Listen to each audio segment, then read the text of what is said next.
হযরতে বড় পীর আব্দুল কাদের জিলানী রাহমাতুল্লাহ আলাইহি, আল্লাহর জবরদস্ত ওলি, সৈয়দ, অত্যন্ত উচ্চ মানের আলেম। তার সম্পর্কে এক শ্রেণীর আলেম নামধারী লোকেরা তাকে আল্লাহর কাছে পৌঁছায় দিয়েছে, আল্লাহর সমকক্ষ করে দিয়েছে। তাকে দস্তগীর বলা হচ্ছে। কিসের দস্তগীর? তো বলে যে মেরাজের রাত্রে রাসূল করিম সাল্লাল্লাহু আলাইহি ওয়াসাল্লাম নাকি কোন জায়গায় আছাড় খাইছিলেন, আর উনি গিয়া তার হাত ধরেছেন, এই জন্য বলা হচ্ছে দস্তগীর। তিনি তার হাত ধরে তাকে ঠিক করে দিয়েছেন। আবার আরশে তিনি উঠতে পারছিলেন না, সেই জন্য পীর সাহেবের কাঁধের উপরে পা রেখে হুজুর সাল্লাল্লাহু আলাইহি ওয়াসাল্লাম আরশে উঠছে। আল্লাহর সিঁড়ির এত অভাব হয়েছে, এই দুনিয়া থেকে নিতে পারলেন, মহাশূন্য পাড়ি দিয়ে, ল অফ গ্রাভিটেশন পাড়ি দিয়ে আরশে আজিম পর্যন্ত, সিদরাতুল মুনতাহা পর্যন্ত নিলেন। আর ওইখানে বড় পীর সাহেবকে লাগলো তার কাঁধের উপরে পা দিয়ে তিনি উঠবেন। আহা, এর চাইতে বিদআত, এর চাইতে বাজে কথা মুসলমানদের জন্য আর কি হতে পারে? দুর্ভাগ্য এই জাতির, এই সব আলেম নামের কলঙ্ক, যারা নাকি বড় পীর সাহেবের নামে ওয়াজ করে করে বলেন, তার নামে দরুদ বানায়েছে, তার নামে বলে ইয়া আব্দুল কাদের জিলানী শাইয়ান লিল্লাহ, যারা কন নাউযুবিল্লাহ। বলা হয় হে বড় পীর সাহেব, আপনি আল্লাহর রাস্তায় আমাদের কিছু দেন। আরে মিয়া সাহেব, আব্দুল কাদের জিলানী রহমতুল্লাহ আলাইহি যা পেয়েছেন আল্লাহর কাছ থেকে পেয়েছেন, তার দেওয়ার কিচ্ছু নয়। যা দিবেন আপনাকে আমাকে আল্লাহ পাক দিবেন। ইয়া গাউস আগিসনি বলা জায়েজ নাই। ইয়া গাউস আগিসনি বলতে হবে আল্লাহ পাককে। গাউস কে? আল্লাহ পাক, তাকে বলতে হবে ইয়া গাউস আগিসনি, আয় আল্লাহ পাক তুমি আমাকে সাহায্য করো। সাহায্য করতে পারেন আল্লাহ পাক। বড় পীর সাহেবকে ইয়া গাউস আগিসনি বলা যাবে না। গাউসুল আজম, এই ডিগ্রি, এই খেতাব বিদআতপন্থীদের বানানো খেতাব। গাউসুল আজম কোন মানুষ হতে পারে না, পারে না, পারে না। গাউসে আজম, গাউসে আজম শুধুমাত্র আল্লাহ রাব্বুল আলামিন। গাউসে আজম কে? আল্লাহ রাব্বুল আলামিন, যিনি মানুষের ফরিয়াদ শোনেন, যিনি মানুষের ফরিয়াদ শোনেন, তিনি হচ্ছেন আল্লাহ পাক। বড় পীর সাহেবকে আমরা শ্রদ্ধা করি, কিন্তু সেই শ্রদ্ধার অর্থ এই নয় যে নবীদের চাইতে তিনি বড়, তিনি রাসূলের চাইতে বড়, তার নামে দরুদ শরীফ বানাইতে হবে, জায়েজ নাই। আশা করি একটা সব কথা আপনাদের মনে থাকবে। কি সব কথা? তার জীবনী বানায়েছে, তার মধ্যে লিখেছেন বড় পীর সাহেবের মা যখন বড় পীর সাহেব মায়ের পেটে ছিলেন, তখন এক ফকির তার বাড়িতে আসছে। ফকিরকে তিনি ভিক্ষা দিতে বেরিয়েছেন। মা ওই সময় ভিক্ষুক বড় পীর সাহেবের মায়ের উপরে হাত দিতে গিয়েছিল। তখন পীর সাহেব মায়ের পেটের থেকে বাঘের মতো বেরিয়ে সেই ফকিরকে ঘাড় মটকায় দিল। বাজে কথা। কোন ফকির বড় পীর সাহেবের মায়ের গায়ে হাত দেয় নাই, বাজে কথা। তারপরে তিনি মরা মানুষ চিন্তা করেছেন, খড়ম পাঠাইয়া কারে পিটাইছে, বদনা মারছে, আর এক বাড়ি যাইয়া সেই বদনা দিয়ে পিটাইয়া মাথা ফাটাই দিছে, বাজে কথা। মরা মানুষ চিন্তা করেছেন। সুতরাং এই সমস্ত বাজে কথায় কান দেওয়ার কোনো কারণ নাই। ওলিউল্লাহদের কেরামত হক, সন্দেহ নাই, কিন্তু সেই কেরামত মুজিজাকে পার হতে পারবে না। কোন মুজিজা আল্লাহর কুদরতকে পার করতে পারবে না। আল্লাহ রাব্বুল আলামিন সূরা ফাতিহার ভিতরে, আমি বলেছিলাম এটা একটা অভিনন্দন পত্র। এটা কি? অভিনন্দন পত্র। বান্দা অভিনন্দন পত্র পেশ করতেছে কার কাছে? আল্লাহর কাছে। এই অভিনন্দন পত্রের কয়টা ভাগ ছিল? 3টা ভাগ। প্রথম ভাগে হলো প্রশংসা, দ্বিতীয় ভাগে পরিচয়। মাশাআল্লাহ, মনে আছে সকলের। এবার আসছে 3য় অধ্যায়। এবার মূল দাবি, প্রশংসা করেছি, পরিচয়ও দিয়েছি, আমরা তোমার বান্দা। এবার প্রশ্ন হচ্ছে চাও কি? পরিচয় তো শুনলাম, চাও কি? আল্লাহ রাব্বুল আলামিন আমাদেরকে শিখাই দিলেন কত বড় মেহেরবান তিনি, কত দয়ালু তিনি। তার কাছে চাওয়ার ভাষাটাও তিনি আমাদের শিখাই দিলেন। জনগণ সুবহানাল্লাহ। রব্বুল আলামিন আমাদের শিখালেন এভাবে চাও, ইহদিনাস সিরাতাল মুস্তাকিম সিরাতাল্লাযীনা আন'আমতা আলাইহিম গায়রিল মাগদুবি আলাইহিম ওয়ালাদ-দাল্লিন। আয় আল্লাহ, ইহদিনাস সিরাতাল মুস্তাকিম, একটা রাস্তা চাই, সহজ সরল সঠিক একটি পথ চাই তোমার কাছে। সেই পথটা চাই যে পথ হচ্ছে নিয়ামত প্রাপ্তদের, অভিশপ্ত এবং পথভ্রষ্টদের পথ নয়, যে পথ নিয়ামত প্রাপ্তদের, ওই ধরনের একটা পথ আমরা চাই। পথ দেখাবার মালিককে কোরআনে কারীম বলছে, আল্লাহ রাব্বুল আলামিন বলেন, ওয়া আলাল্লাহি কাসদুস সাবিলি ওয়া মিনহা জাইরুন ওয়ালাউ শাআ লাহাদাকুম আজমাইন। ওয়া আলাল্লাহি কাসদুস সাবিল, সোজা রাস্তা বলে দেওয়ার দায়িত্ব আমি আল্লাহর। সোজা রাস্তা বলে দেওয়ার দায়িত্ব কার? তিনি বলছেন বলার দায়িত্ব আমার, সোজা রাস্তাটা আমি বলে দেব।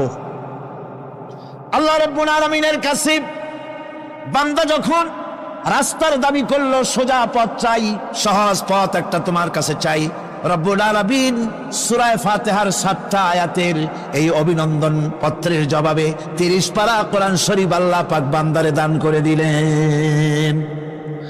জবাবে বলে দিলেন, ওয়ানিল বুদুনি হাযা সিরাতুম মুস্তাকিম। সোজা রাস্তাটা হলো আমার আনুগত্য, আমার গোলামি, আমার দাসত্ব, এটাই হলো সোজা রাস্তা।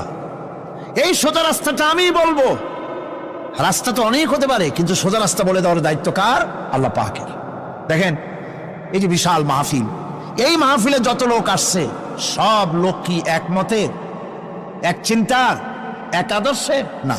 এই কয়েক লক্ষ জনতার ভেতরে হাজারো মতের লোক আছে, হাজারো চিন্তার লোক আছে, হাজারো আদর্শের লোক আছে। সব আদর্শ, সব চিন্তা, সব কি ঠিক? সবটাই কি নির্ভুল? না, সঠিক নির্ভুল একটা। কয়টা হয়? একটাই হয় মাত্র।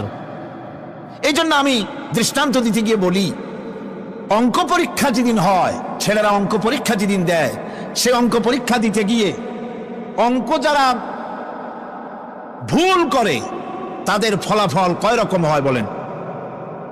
হ্যাঁ, অনেক রকম হয়। আর যাদের অঙ্ক যাদের ঠিক হয় তাদের ফলাফল কয় রকম?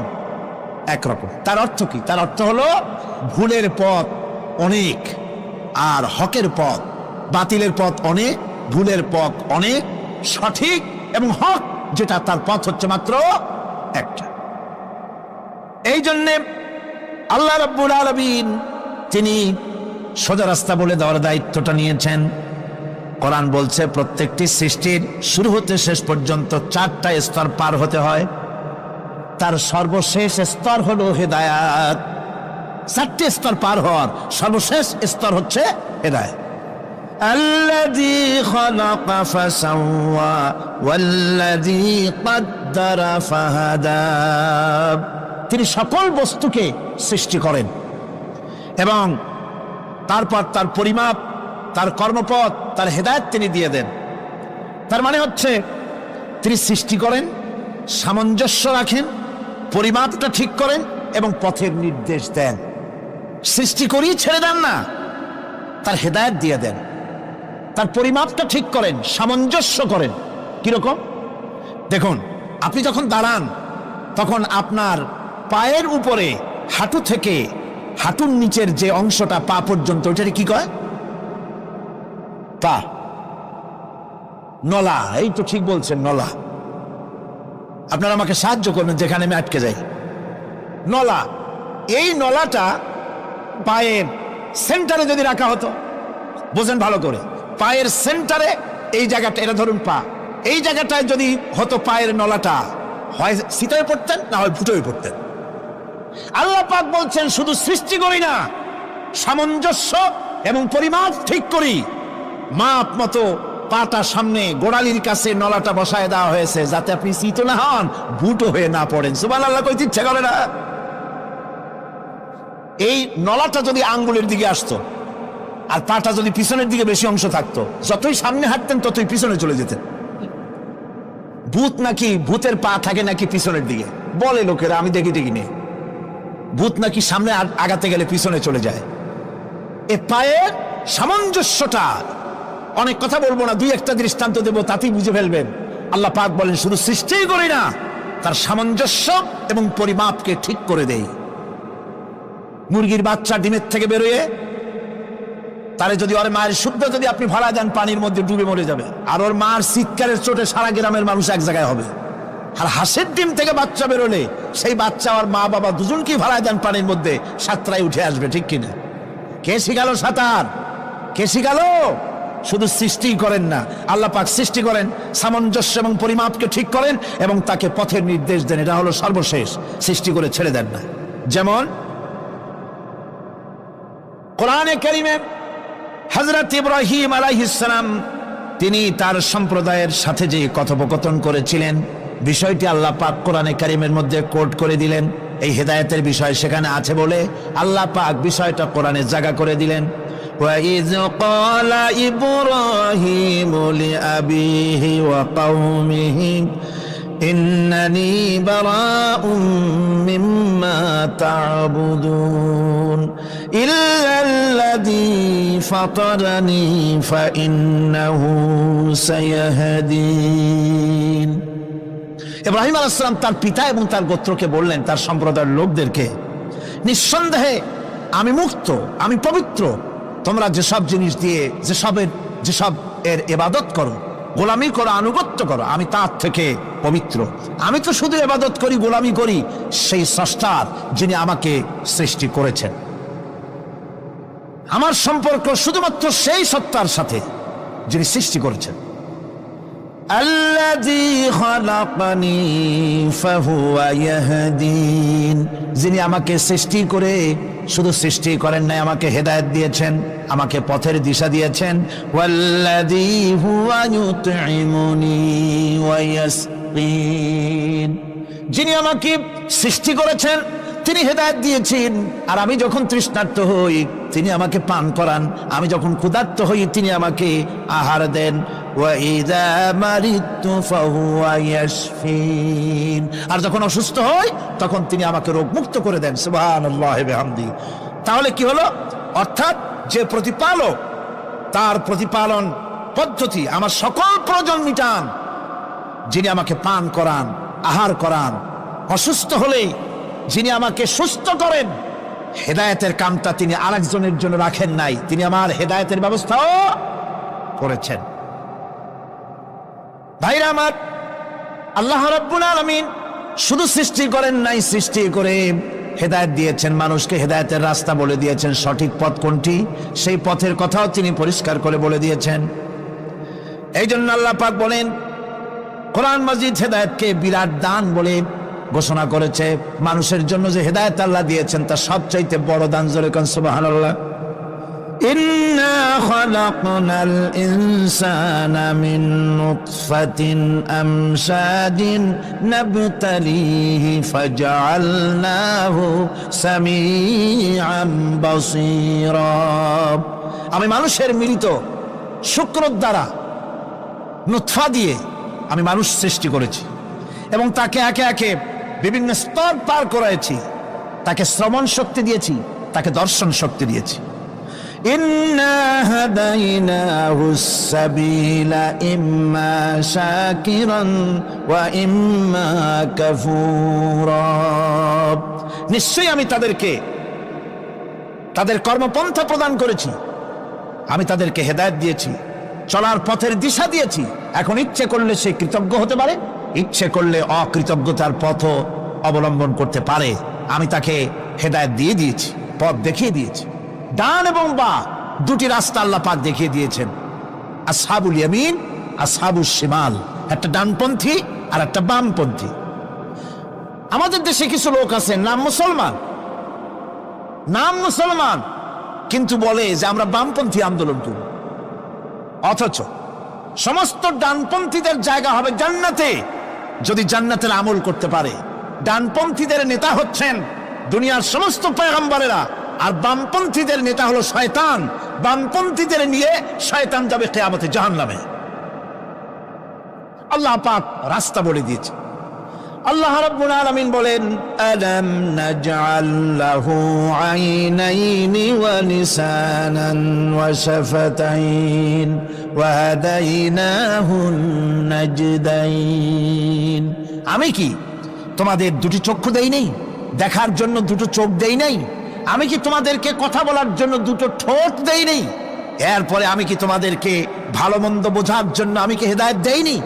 ভালো মন্দ সবটা বোঝার জন্য আমি তোমাদেরকে হেদায়েত দিয়েছি। সুতরাং এই হেদায়েতের রাস্তা ছেড়ে দিয়ে তোমরা নিজেদেরকে গুমরাহির মধ্যে ডুবিয়ে দিও না। আমার দেওয়া হেদায়েতের রাস্তায় নিজেদেরকে পরিচালিত করার জন্য প্রচেষ্টা করো। আল্লাহ পাক বলেন, والذين جاهدوا فينا لنهدينهم سبلنا وإن الله لمع المحسنين। যারা আমাকে পাওয়ার জন্য সাধনা করেছে তাদের পথ প্রদর্শন করা আমার জন্য অবশ্য কর্তব্য। অন্য জায়গায় আল্লাহ পাক বলেছেন, ওমান ইয়াত্তাকিল্লাহা ইয়াজআল লাহু মাখরাজা। যে ব্যক্তি আমাকে ভয় করে চলে, আমার প্রতি আশা করে, ভরসা করে, তার জন্য আমি রাস্তা তৈরি করে দিই। সুবহানাল্লাহ ওয়া বিহামদিহি। সুতরাং হেদায়েত আল্লাহ পাক দিয়েছেন, এমন নয় যে তিনি রাস্তা তৈরি করেন নাই। কোরআন খোদাই হেদায়েতের নাম দিয়েছে হুদা। খোদাই হেদায়েতের নাম কি? হুদা। এই কোরআনের এক নাম হচ্ছে, এই কোরআনের এক নাম কি? হুদা। কোরআন বলছি, فمن تبع هداي فلا خوف عليهم ولا هم يحزنون। আমার এই কোরআন, এই হেদায়েত যারা মানবে, এটাকে যারা অনুসরণ করে চলবে, এটার আইন কানুন যারা মেনে চলবে, ওদের জন্য কোনো ভয় নাই, কোনো চিন্তাও নাই। কোনো ভয় নাই, কোনো চিন্তা নাই যারা এই কোরআনের হেদায়েতকে মেনে চলবে। আল্লাহর হেদায়েত হলো সবচেয়ে বড় হেদায়েত। আল্লাহ পাক বলছেন, কুল ইন্না হুদাল্লাহি হুয়াল হুদা ওয়া উমিরনা লিনুসলিমা লিরাব্বিল আলামিন। হে রাসূল, আপনি বলুন, আল্লাহর হেদায়েত হলো সবচেয়ে বড় হেদায়েত। অর্থাৎ আল্লাহ যে রাস্তা দিয়েছেন, আল্লাহ যে কোরআন দিয়েছেন, এর থেকে বড় হেদায়েত মানুষের জন্য আর কিছু হতে পারে না। আল্লাহ পাক বলেন, ওয়ালান তারদা আনকাল ইয়াহুদু ওয়ালান নাসারা হাত্তা তাত্তাবিআ মিল্লাতাহুম কুল ইন্না হুদাল্লাহি হুয়াল হুদা। স্মরণ রাখুন হে নবী, ইহুদিরা, খ্রিস্টানেরা কিছুতেই আপনার প্রতি খুশি হবে না যতক্ষণ পর্যন্ত আপনি ইহুদি হবেন অথবা খ্রিস্টান হবেন। ওরা কোনোদিন মুসলমানদের উপরে রাজি হবে না, খুশি হবে না। মনে রাখতে হবে, একমাত্র সঠিক পথ, ইহুদিদের পথ সঠিক নয়, নাসারাদের পথ সঠিক নয়। আসল পথ হলো আল্লাহ পাকের পথ। কার পথ আসল? আসল রাস্তা, আসল পথটি আল্লাহ পাক কোরআনে কারিমের মধ্যে বিশদভাবে বলে দিয়েছেন। এবং ইহদিনাস সিরাতাল মুস্তাকিমের ব্যাপারে আল্লাহ পাক কোরআনে সাফ করে বলে দিয়েছেন যে আমি এর বিনিময় তোমাদেরকে কোরআন দিলাম। বস্তুত ইহদিনাস সিরাতাল মুস্তাকিম এর জবাব হলো ওয়া ইন্নাল্লাহা রাব্বি ওয়া রাব্বুকুম ফা'বুদুহু হাযা সিরাতুম মুস্তাকিম। নিঃসন্দেহে আল্লাহ তোমাদের এবং আমাদের রব, আর সুতরাং তারই উপাসনা করতে হবে। এটাই দ্বীনের সরল পথ, আর এটা কোনো নতুন পথ নয়। আল্লাহ যে পথটা দিয়েছেন রাসূল করিম সাল্লাল্লাহু আলাইহি ওয়াসাল্লামের মাধ্যমে, সেটা কি কোনো নতুন পথ? না। কোরআন বলছে এটা নতুন পথ নয়। শারা'a লাকুম মিনাদ দীন মা ওয়াসসা বিহি নূহান ওয়াল্লাযী আওহাইনা ইলাইকা ওয়া মা ওয়াসাইনা বিহি ইব্রাহিমা ওয়া মূসা ওয়া ঈসা আন আকিমুদ দীন ওয়া লা তাতাফাররাকু ফীহি। শারা'a লাকুম মিনাদ দীন, এই দিন তিনি তোমাদের জন্য সেই দিনই মনোনীত করেছেন যা হযরতে নূহ আলাইহিস সালাম এর উপরে তিনি ওসিয়ত করেছেন। যা ওসিয়ত করা হয়েছিল, নসিহত করা হয়েছিল হযরতে নূহ আলাইহিস সালামের প্রতি, তিনি মনোনীত করেছিলেন হযরত নূহ আলাইহিস সালামকে এই দিনকে প্রচার করার জন্য।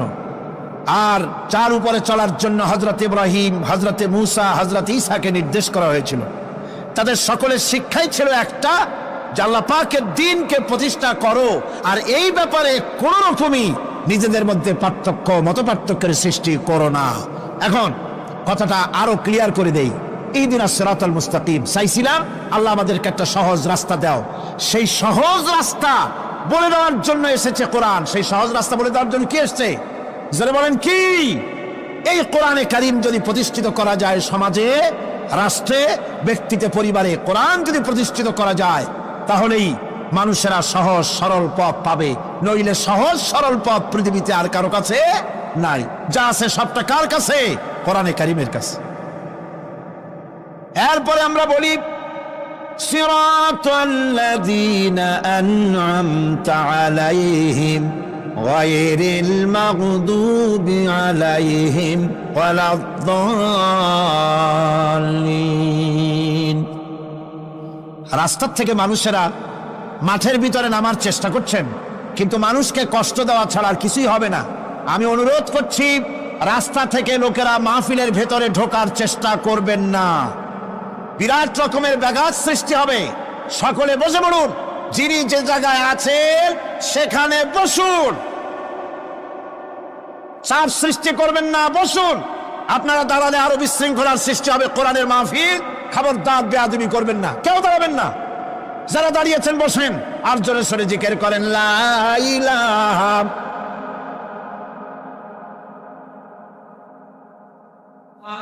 لا إله إلا الله لا إله إلا الله لا إله إلا الله لا إله إلا الله لا إله إلا الله লা ইলাহা ইল্লাল্লাহ। জোরে বলেন লা ইলাহা, লা ইলাহা,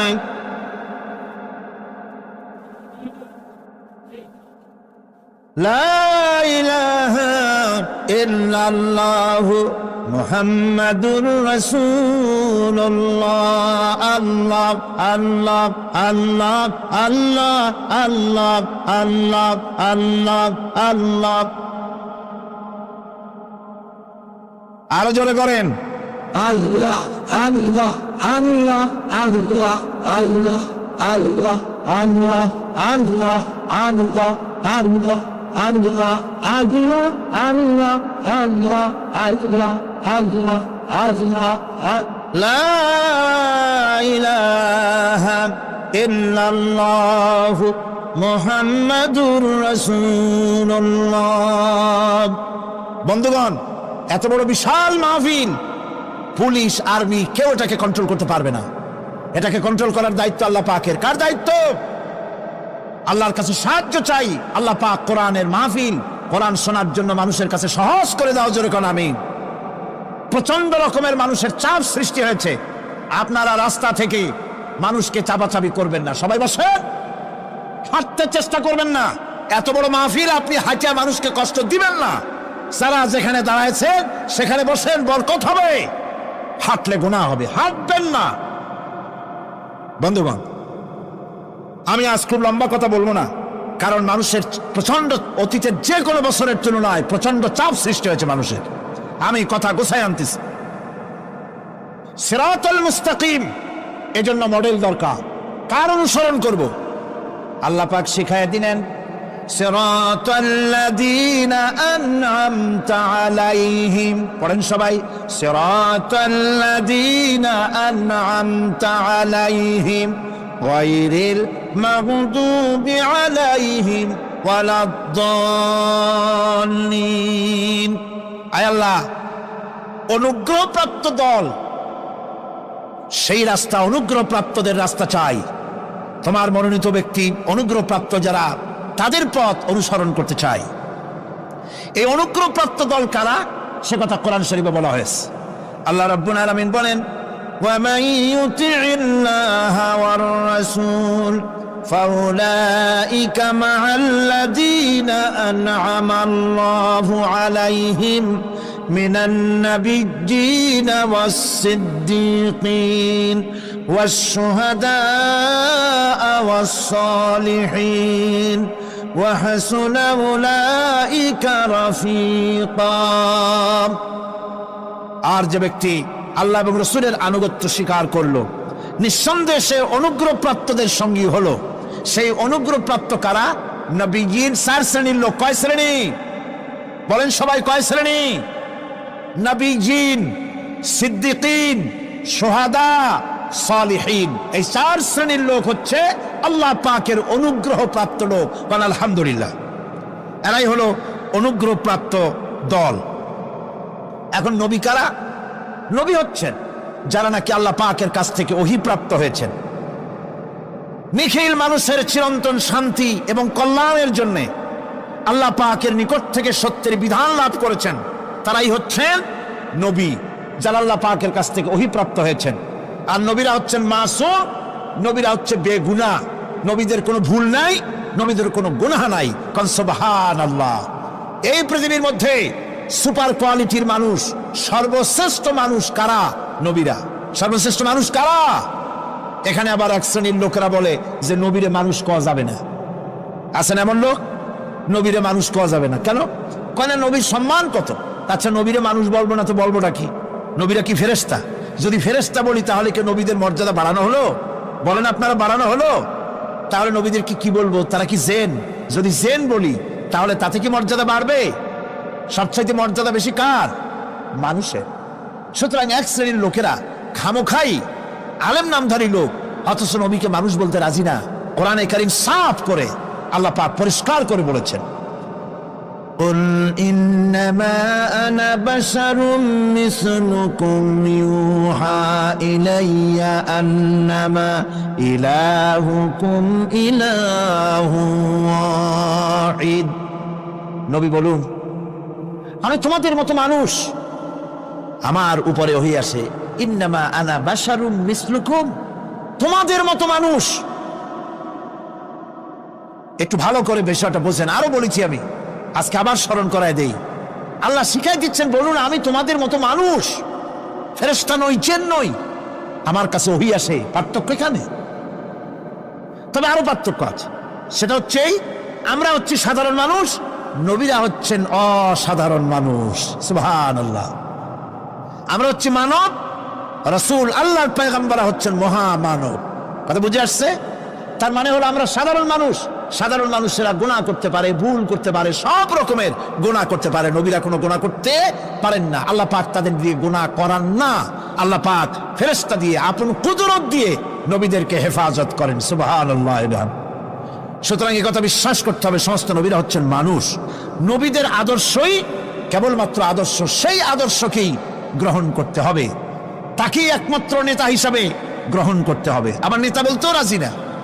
মুশকিল কি এক জায়গায়? কয় যে নেতা বলা যাবে না। কেন? কয় যে ওই যে মানুষেরা বলে, স্লোগান দেয়, আমার নেতা, তোমার নেতা, অমুক তমুক, হেন তেন, তো এগুলির সাথে নবীরে মিশানো এটা ঠিক না। আচ্ছা, নবীরে নেতা কব না, কবটা কি? নবী কি হয় নেতা হবে, না হয় অনুসারী হবে, এর বাইরে তো কিছুই নাই। হয় ইমাম, না হয় মুক্তাদি। বাইরে কি? বাইরে তো নাই কিছু। সুতরাং নবী কি মুক্তাদি হবে? নবী কি অনুসারী হবে? নিশ্চয়ই হাজার বার নবী হচ্ছেন ইমাম, নবী হচ্ছেন নেতা। আমরা যখন আরবিতে বলি, ওনারা নিজেরাও আরবিতে বলেন, তখন কোনো আপত্তি হয় না। আল্লাহুম্মা সাল্লি আলা সাইয়্যিদিনা মুহাম্মদ। সাইয়েদানা মানে হচ্ছে আমাদের লিডার, আমাদের নেতা। সাইয়েদানা যখন বলে তখন আপত্তি করে না, কিন্তু আমাদের নেতা বললেই আপত্তি করেন। বাংলা ভাষা, বাংলাদেশি মানুষ হইয়া বাংলা ভাষার প্রতি এই গভীর জ্ঞান দেখলে দুঃখই হয়।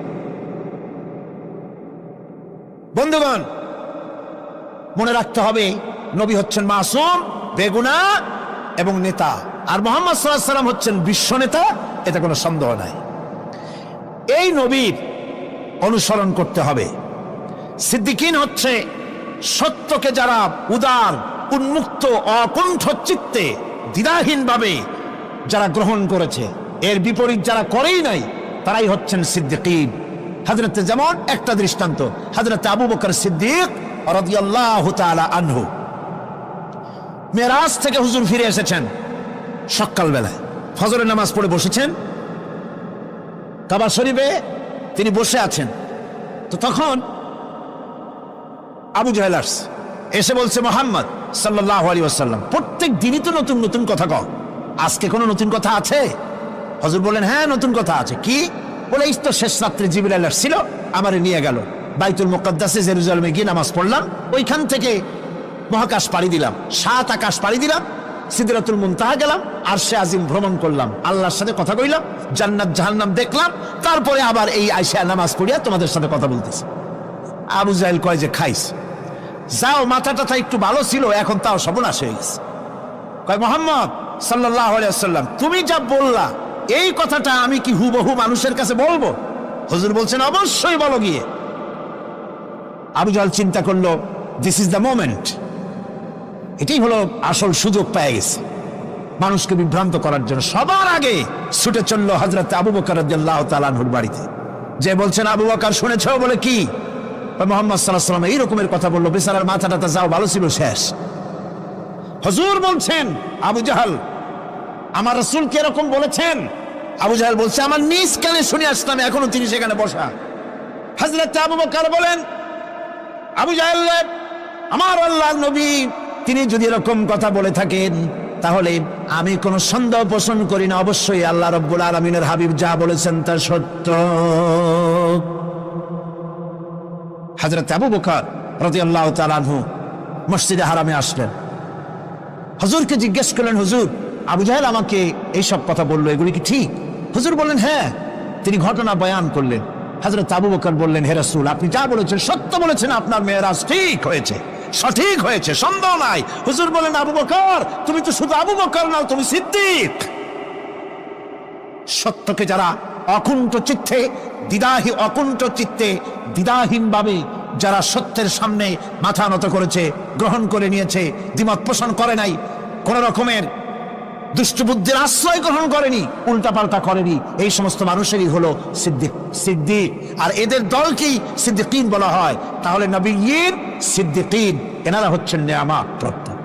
3 নম্বরে হচ্ছে শুহাদা, সত্যকে যারা সত্যের সাক্ষী দিয়েছে, সত্যের সাক্ষ্যদাতা। সত্য হচ্ছে ইসলাম। সত্য কি?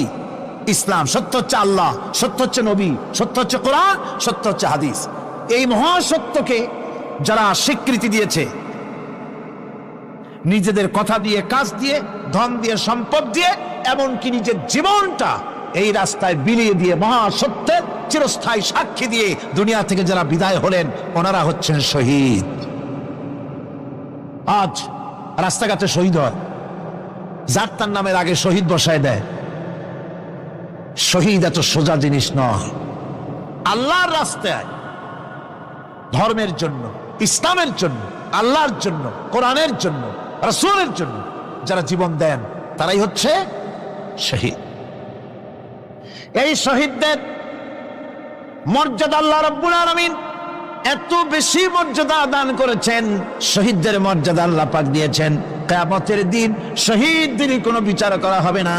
আল্লাহ রাব্বুল আলামিন শহীদদেরকে বিনা বিচারে জান্নাত দিয়ে দিবেন। শহীদের বিশাল মর্যাদা, বিরাট মর্যাদা। এই শহীদ শাহাদাতের তামান্না প্রত্যেক মুসলমানের ভিতরে থাকতে হবে। হুজুর বলেছেন শহীদি মওতের যন্ত্রণা পিঁপড়ায় কাটার যন্ত্রণার চাইতে বেশি কিছু নয়। শাহাদাত হচ্ছে এপারে মওত আর ওপারে আল্লাহর সঙ্গে দেখা হয়ে যাবে। শহীদি মওত হচ্ছে আল্লাহর সঙ্গে দেখা করার একটা সেতু বন্ধন, একটি সেতু, একটি ব্রিজ, একটা পুল, একটা সাঁকো।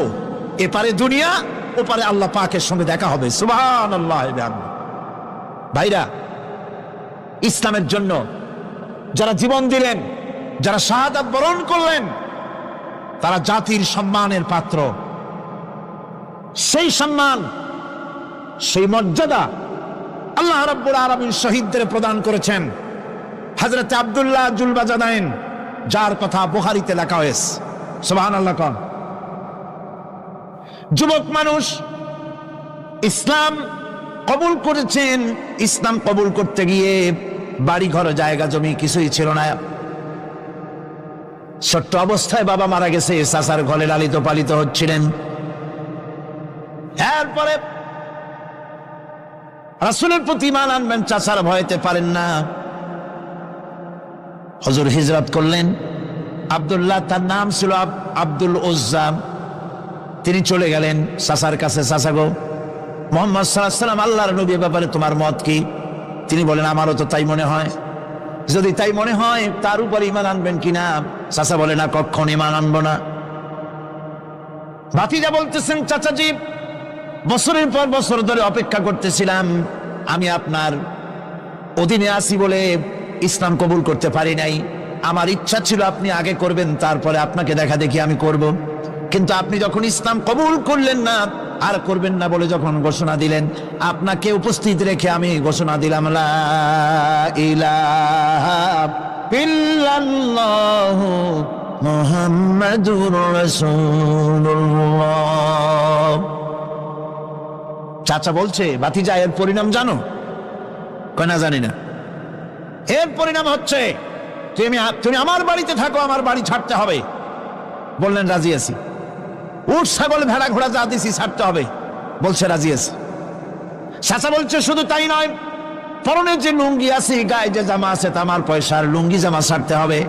ভাতিজা বলছে ইমানের জন্য যা চাও সব ছেড়ে দেব। জামা লুঙ্গি খুলে ফেলে দিয়ে দিলেন। হাদিস। তিনি চলে গেলেন মায়ের কাছে ওই অবস্থায়। মা এই যুবক ছেলেকে উলঙ্গ অবস্থায় দেখে দুই হাত দিয়ে নিজের চোখ চেপে ধরেছেন। বাবা, তোমার এই অবস্থা কেন? ছেলে বলছেন, মা ঈমান আনার কারণে আমার এই অবস্থা হয়েছে। মা বলে, বাবারে কি চাও আমার কাছে? আব্দুল লজ্জা বলছে, মা কিচ্ছু চাই না, একটুখানি কাপড় আমারে দাও, আমি বিশ্ব নবী মুহাম্মদ সাল্লাল্লাহু আলাইহি ওয়াসাল্লামের খেদমতে যেতে চাই। মায়ের কাছে পুরানা কম্বল ছিল, কম্বলটা তিনি দিয়ে দিলেন। হযরতে এখনো তো সে মুসলমান হয়নি, ওই কম্বলটা ছিঁড়ে নিয়ে দুই টুকরা করে কম্বলটা পরলেন, আদাটা তাতে করে হাঁটু ঢাকে না, আরেকটা কোন রকম গায়ে দিলেন। এরপরে হেঁটে হেঁটে কষ্ট করে মদিনায় চলে গেলেন। মসজিদে নববীর ভিতরে ঢুকে দরজার কাছে বসা বিশ্বনবী জনাবে মুহাম্মদুর রাসূলুল্লাহ সাল্লাল্লাহু আলাইহি ওয়াসাল্লাম মসজিদে নববীতে, যুবক, হাঁটুর উপরে কাপড়, মাথার চুল, উস্কো খুস্কো চেহারা, ক্ষুধার্ত চেহারা। হুজুর জিজ্ঞেস করছেন, তুমি কে? তিনি বললেন, আমার নাম আব্দুল উজ্জা। তোমার এই অবস্থা কেন? তিনি বললেন, হুজুর ঈমান আনার জন্য বাড়ি ঘর জায়গা জমিন উট বাছুর সব হারাইছি, এমনকি পরনের লুঙ্গিও আমার দেয় নাই, মার কম্বলটা ছিঁড়িয়ে এনেছি। নবীজি আসহাবে সুফফার ভিতরেই তাকে বসতে দিলেন, তাকে থাকতে দিলেন, আর বললেন তারে কোরআন শরীফ শিখাবা। আব্দুল উজ্জাকে হুজুর বললেন, তোমার নাম উজ্জা নয়, তোমার নাম আব্দুল্লাহ। হাদিস শরীফে এসেছে আল্লাহর কাছে দুইটা নাম বেশি প্রিয়, একটা হচ্ছে আব্দুল্লাহ আর একটা হচ্ছে আব্দুর রহমান। মুসলমান হলেন। এরপরে আসহাবে সুফফার মধ্যে বসে আছেন, কোরআন শরীফ জোরে জোরে তেলাওয়াত করেন। আসহাবে সুফফা রাসূলের কাছে নালিশ করলেন, অভিযোগ করলেন, হুজুর এই আব্দুল্লাহর কোরআন শরীফ এত জোরে পড়ে, তার চিল্লানির জ্বালায় আমরা বিশ্রাম করতে পারি না।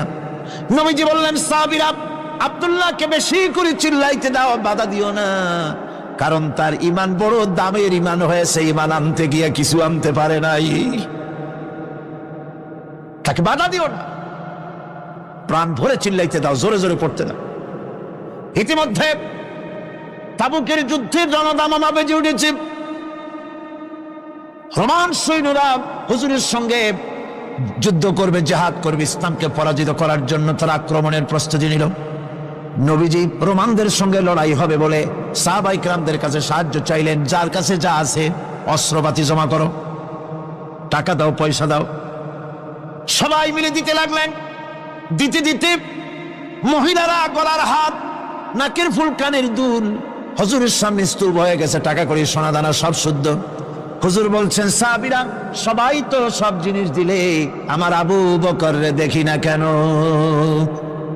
হযরত আবু বকর রাদিয়াল্লাহু তাআলা আনহু একটা পিলারের আড়ালে দাঁড়ানো ছিলেন। হুজুরের ডাক শুনে তিনি আসলেন, হাতে ছোট্ট একটা থলি, চোখে পানি। থলিটা হুজুরের হাতে তুলে দিলেন। হুজুর থলি ছাড়লেন, দেখা গেল কয়েকটা দিরহাম আর কয়েক কেজি গম, আর কিছু নাই।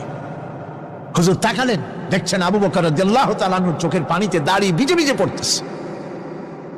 হুজুর বললেন, আমার সাহাবীরা, আজ তোমরা সকলে মিলে যে দান করেছো, সেই দানের তুলনায় আবু বকর যে দান করেছে আল্লাহ রাব্বুল আলামিনের কাছে তা বেশি মূল্য হয়েছে। মনের মধ্যে অনেকের প্রশ্ন জাগলো, কেমন করে তা হলো? আমরা এত এত দিলাম। হুজুর জিজ্ঞেস করলেন, ও সাহাবী তুমি কত দিয়েছো, বাড়ি কত আছে? তিনি বললেন এত দিছি, এত আছে। তুমি কত দিয়েছো, কত রেখে এসেছো? প্রত্যেকে এরকম বলল।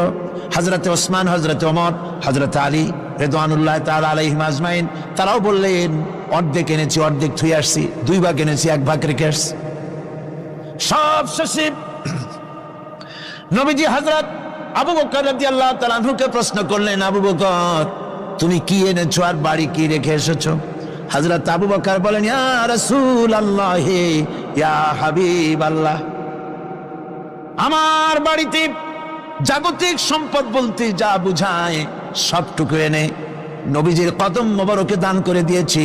আবু বকরের ঘরে এখন আল্লাহ আর তার রাসূল ছাড়া কোনো জিনিস বাকি নাই, যা ছিল সব এনেছি।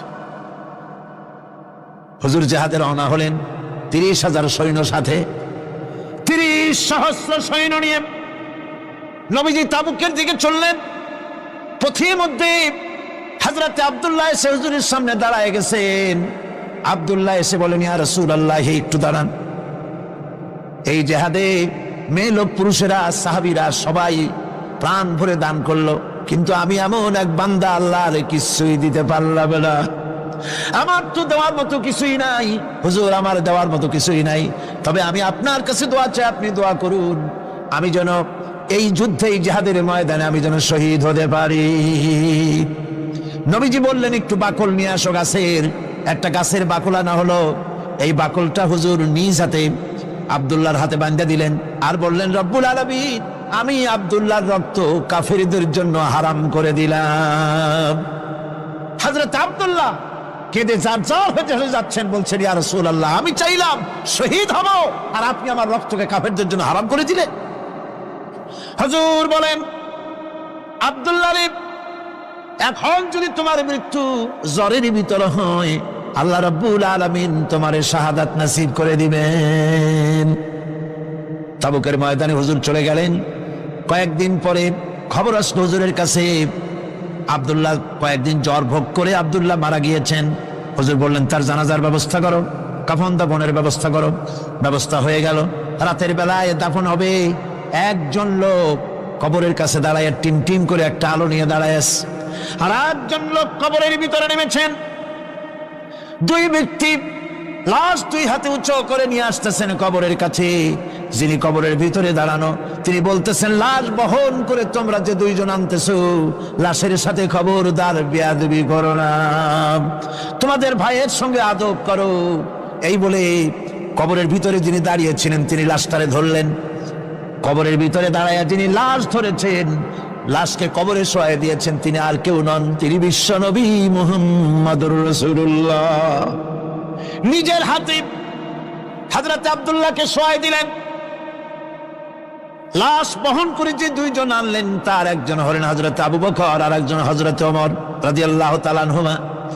আর আলো নিয়ে যিনি দাঁড়িয়েছেন, টিম টিম করে জ্বলতেছেন, তিনি হযরত বেলাল। কবরের ভিতরে হযরত আব্দুল্লাহকে শুইয়ে দিয়ে উপরে মাটি দিয়ে নবীজি কবরের 2 দিকে হাত দিয়া আল্লাহ রাব্বুল আলামিনের দরবারে ফরিয়াদ তুললেন, রব্বুল আলামিন, আমি আজকে সন্ধ্যা পর্যন্ত এই আব্দুল্লাহর প্রতি রাজি ছিলাম, খুশি ছিলাম। আল্লাহ গো, তুমি আব্দুল্লাহর প্রতি রাজি হয়ে যাও। হযরত ইবনে মাসউদ রাদিয়াল্লাহু তাআলা আনহু পাশে দাঁড়ানো ছিলেন। চিৎকার দিয়ে কেঁদে কেঁদে বললেন, আয় আল্লাহ তাআলা, এই কবরের ভিতরে আজকে আব্দুল্লাহর লাশটা না হইয়া যদি আমার লাশ হতো, আমার ভাগ্যটা খুলে যেত। শহীদের মর্যাদা আল্লাহ পাকের কাছে সব থেকে বেশি। এই শহীদের পথ নিয়ামত প্রাপ্তদের পথ। যারা নিয়ামত পেয়েছে পৃথিবীতে, নবীজিন, সিদ্দিকিন, শুহাদা, এরাই হচ্ছেন নিয়ামত প্রাপ্ত। আল্লাহর রাস্তায় জীবন দেওয়ায় যে মজা, পৃথিবীতে আর কোনো কিছুতে সেই মজা নাই। হযরত ওমর রাদিয়াল্লাহু তাআলা আনহু দোয়া করতেন, আল্লাহুম্মা রযুকনি শাহাদাতান ফি সাবিলিক ওয়াজআল মাউতি ফি বালাদি রাসূলিক। আয় আল্লাহ, তুমি আমাকে শাহাদাতের মত আমাকে দান করো। শাহাদাতের তামান্না প্রত্যেকটি মুসলমানের ভেতরে থাকতে হবে। শহীদ হওয়া যাবে ইসলামের জন্য। সময় হয়তো আসতে পারে, হয়তো এমন সময় আসতে পারে যখন কোরআনের মর্যাদাকে টিকে রাখার জন্যে, সুন্নতে নববীকে টিকে রাখার জন্যে জান দেওয়া লাগতে পারে, তখন কি আপনারা জীবন দিতে পারবেন?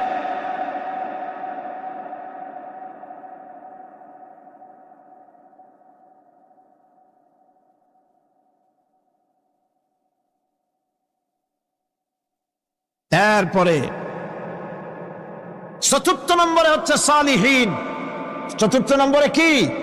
সালিহীন। সালিহীন হচ্ছে জীবনের প্রত্যেকটি ক্ষেত্রে যারা একনিষ্ঠভাবে আল্লাহর বিধান পালন করেছেন, যারা পুণ্যের সাথে সুদৃঢ় থেকেছেন, যারা অটল থেকে পুণ্যের সাথে হকের সাথে অটল থেকেছেন, কোন অবস্থাতেই ইসলামী আদর্শের বিরুদ্ধাচরণ করেনি, তারাই হচ্ছেন সালিহীন। ইসলামের আদর্শ ছাড়ে নাই, পরিত্যাগ করে নাই, জীবনের সবকিছুর বিনিময় এটাকে আঁকড়ে ধরে থেকেছেন, ইসলামী আদর্শের পরিপন্থী কিচ্ছু করেন নাই। এরা হচ্ছেন সালিহীন। কোন আলহামদুলিল্লাহ।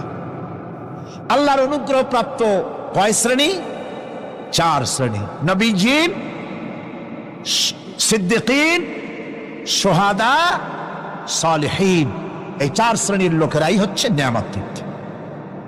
আমরা বলেছি সিরাতাল্লাযীনা আন'আমতা আলাইহিম গায়রিল মাগদুবি আলাইহিম ওয়ালাদ-দাল্লিন। নিয়ামত প্রাপ্তদের পথ চাই, অনুগ্রহ প্রাপ্তদের পথ, আর অভিশপ্ত পথভ্রষ্টদের পথ আমরা চাই না, আমরা পরিহার করে চলবো। এটা একটু আদাও বটে। যারা অভিশপ্ত, যারা পথভ্রষ্ট, ওরা কারা? মাগদুব এবং দল্লিন। মাগদুব হচ্ছে অভিশপ্ত, দল্লিন হচ্ছে পথভ্রষ্ট। দুনিয়ার সমস্ত মুফাসসিরিন, মুহাদ্দিসিন সব একমত, মাগদুব হচ্ছে ইহুদিরা। মাগদুব কারা? বলেন না কারা? আর দল্লিন, অভিশপ্ত কারা? খ্রিস্টানেরা। বলেন কারা? একটুখানি জোরে সোরে দরুদ শরীফ পড়েন। সালাতুন ইয়া রাসূলুল্লাহ আলাইকুম, সালামুন ইয়া হাবিবাল্লাহ আলাইকুম। জোরে পড়েন।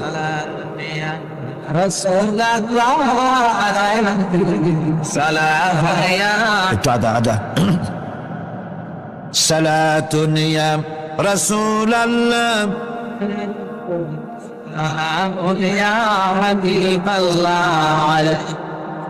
ভাইরা, ইহুদিদের অভিশপ্ত হওয়ার কারণটা কি? আল্লাহ রাব্বুল আলামিন বলেন, শোনো কারণ কি।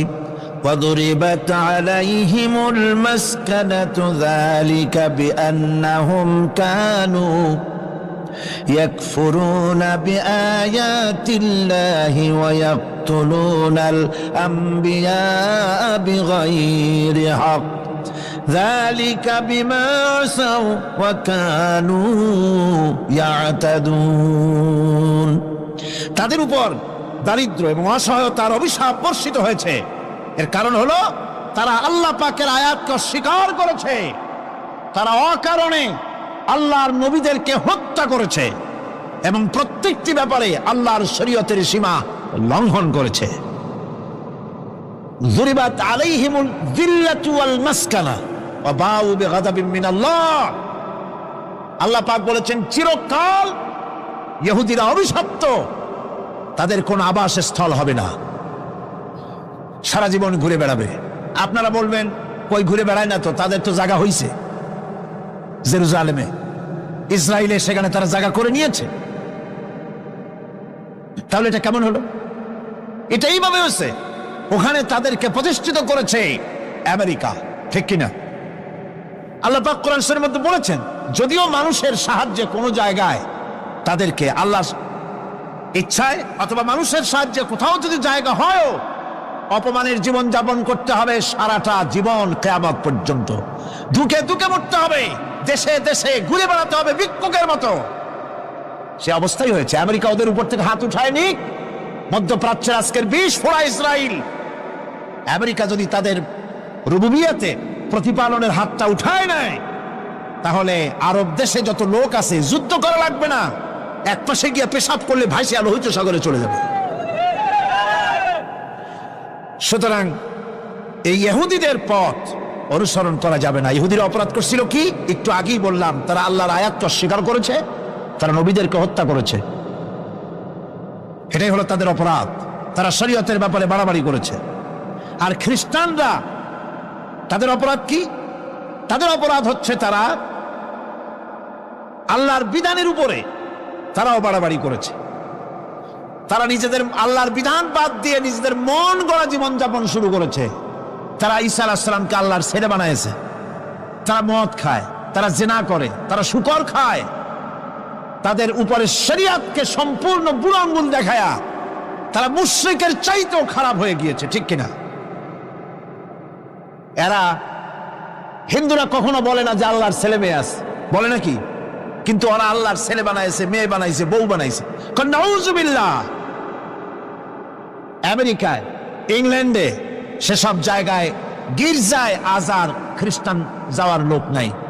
সপ্তাহে একদিন ইবাদত করে, সানডে।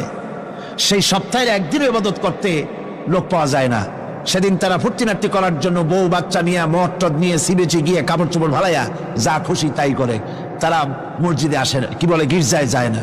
ফলে আমার নিজের চোখে দেখেছি বহুত গির্জা এমন আছে যার সামনে লেখা আছে ফর সেল, বিক্রয়ের জন্য। এই সাইনবোর্ড যখন লাগায়, এলাকার মুসলমানেরা চান্দা তুলিয়া গির্জা কিনা সব সমানে মসজিদ বানাইতেছে। ইংল্যান্ডে আজ থেকে 100 বছর আগে মসজিদ ছিল মাত্র একটা। সেই গ্রেট ব্রিটেনে এখন মসজিদের সংখ্যা 7,000-এর উপরে। আলহামদুলিল্লাহ। সুতরাং এই খ্রিস্টান এবং ইহুদিদের পথ অনুসরণ করা যাবে না। কিন্তু তারপরেও আমরা অনুসরণ করছি না, করছি না? করছি। বিশ্বকবি, কবি সম্রাট আল্লামা ডক্টর ইকবাল রহমাতুল্লাহ আলাইহি সুন্দর করে বলেছেন, ওয়াদা মে হো তুম নসারা তো তামাদ্দুন মে হনুদ, ওয়াদা মে হো তুম নসারা তো তামাদ্দুন মে হনুদ, ये मुसलमान है जिन्हें देख के शर्माए यहूद। चल चलनी हिंदू তুমি, বেশভূষাতে খ্রিস্টান, মুসলমান এই যারে দেখে ইহুদ করে লজ্জা জ্ঞান। তুমি নাকি মুসলমান? কাপড় চোপড় দেখলে মনে হয় তুমি তো খ্রিস্টান। জামা কাপড়, তোমার অবস্থা দেখলে মনে হয় তুমি খ্রিস্টান। তোমার ওঠা বসা, বিয়ে শাদী, সংস্কৃতি দেখলে মনে হয় তুমি হিন্দু। আর তোমার লেনদেন দেখলে ইহুদিরা পর্যন্ত তোমাকে ঘৃণা করে। কথা ঠিক কিনা? কথা ঠিক কিনা? এই হলো মুসলমানদের অবস্থা। সুতরাং আল্লাহ পাক বলছেন ইহুদিদেরকে ছাড়তে হবে, খ্রিস্টানদের অনুকরণ ছাড়তে হবে। ইহুদি খ্রিস্টান সকলের অনুকরণ ছেড়ে দিয়ে নিয়ামত প্রাপ্ত ওই 4 শ্রেণীর লোকের অনুসরণ করতে হবে। তাহলেই খাঁটি মুসলমান হওয়া যাবে। কল আলহামদুলিল্লাহ। এই হলো সূরা ফাতিহা, যা গত আজকের দিন সহ 5 দিন আমরা আলোচনা করলাম। কল আলহামদুলিল্লাহ। এখন এই সূরা ফাতিহাকে আমি আপনাদের পকেটে উঠাই দিতে চাই, যাতে করে মনে থাকে। 5 দিনের অনেক কথা এক জায়গায় করে দিলে মনে করতে সুবিধা হবে, ঠিক কিনা? মনে রাখতে সুবিধা হবে। সূরা ফাতিহা আয়াত কয়টা? এই 7টি আয়াতের 7টি শিক্ষা আছে। সূরা ফাতিহার শিক্ষা 1, সকল প্রশংসা কেবলমাত্র হাদিস শরীফে এসেছে। ইদা মুদিহাল ফাসিকু ইহতাজ্জাতিল আরশ, যখন কোন ফাসিকের প্রশংসা করা হয়, যে ব্যক্তি নামাজ পড়ে না, রোজা করে না, দিন মানে না, ঈমান নাই, চরিত্র নাই, এমন লোককে যখন প্রশংসা করা হয়, আল্লাহ পাকের আরশ গোসায় থরথর করে কাঁপতে থাকে। সুতরাং সমস্ত প্রশংসা হবে কার? পার্লামেন্টে যখন বাজেট বক্তৃতা হলো, বাজেটের উপরে 39 ঘন্টা আলোচনার সুযোগ এলো। আমি দেখলাম প্রত্যেকেই আলোচনার সময় বলছেন, আমি স্মরণ করছি সহস্র বছরের অমুক, শ্রেষ্ঠ অমুক, আমার নেতা অমুক, এভাবে বলছে। প্রত্যেকেই দাঁড়িয়ে বলছে, আমি স্মরণ করি অমুক আর তমুক। আমি খুব চিন্তায় পড়ে গেলাম, আহারে পৃথিবীর দ্বিতীয় বৃহত্তম মুসলিম দেশ, আমার আল্লাহর নাম উঠছে না। আমি সময় পেলাম 25 মিনিট। তথ্য মন্ত্রণালয়ের কলিজা তো পুঁটি মাছের মতো বড়, সেই জন্য আমার বক্তব্য তারা দেয় নাই। ওই 25 মিনিটে আমি যে আলোচনা করেছি, আমি প্রথম দাঁড়ায়া আমার তৃপ্তি, মনে হয় এই রকমের তৃপ্তি আমার কখনো নিকট বর্তমানে কোনোদিন হয়েছে কিনা আল্লাহ জানে। ওই দিন আমি যা তৃপ্তি পেয়েছি, আমি দাঁড়িয়ে বললাম নাহমাদু নুসাল্লি আলা হামদ সানা কুইয়া।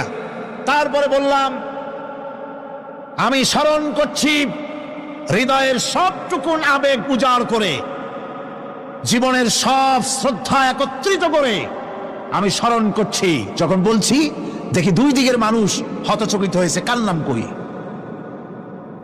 আমি বললাম আমি স্মরণ করছি বিশাল ওই আকাশের মালিক, বিস্তীর্ণ এই জমিনের মালিক, কুল কায়নাতের মালিক আমার আল্লাহ রাব্বুল আলামিনকে স্মরণ করছি।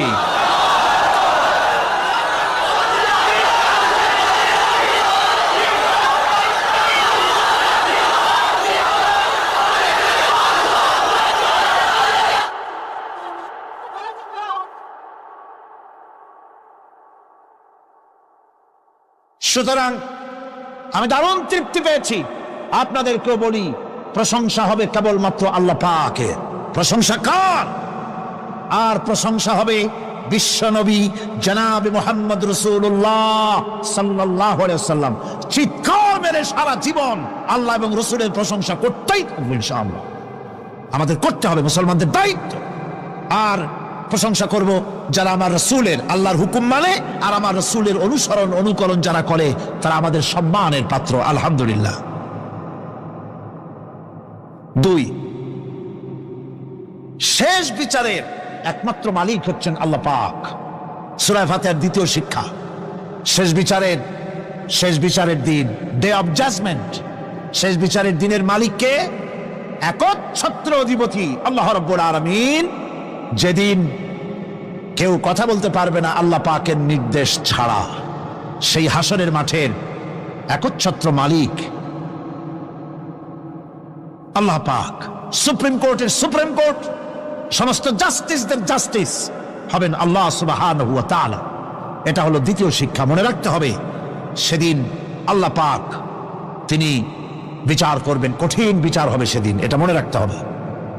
3 নম্বরের শিক্ষা হচ্ছে সূরা ফাতিহার শিক্ষা নাম্বার 3, জীবনের সকল ক্ষেত্রে গোলামি, আনুগত্য, দাসত্ব একমাত্র কেবলমাত্র শুধুমাত্র আল্লাহ রাব্বুল আলামিনের।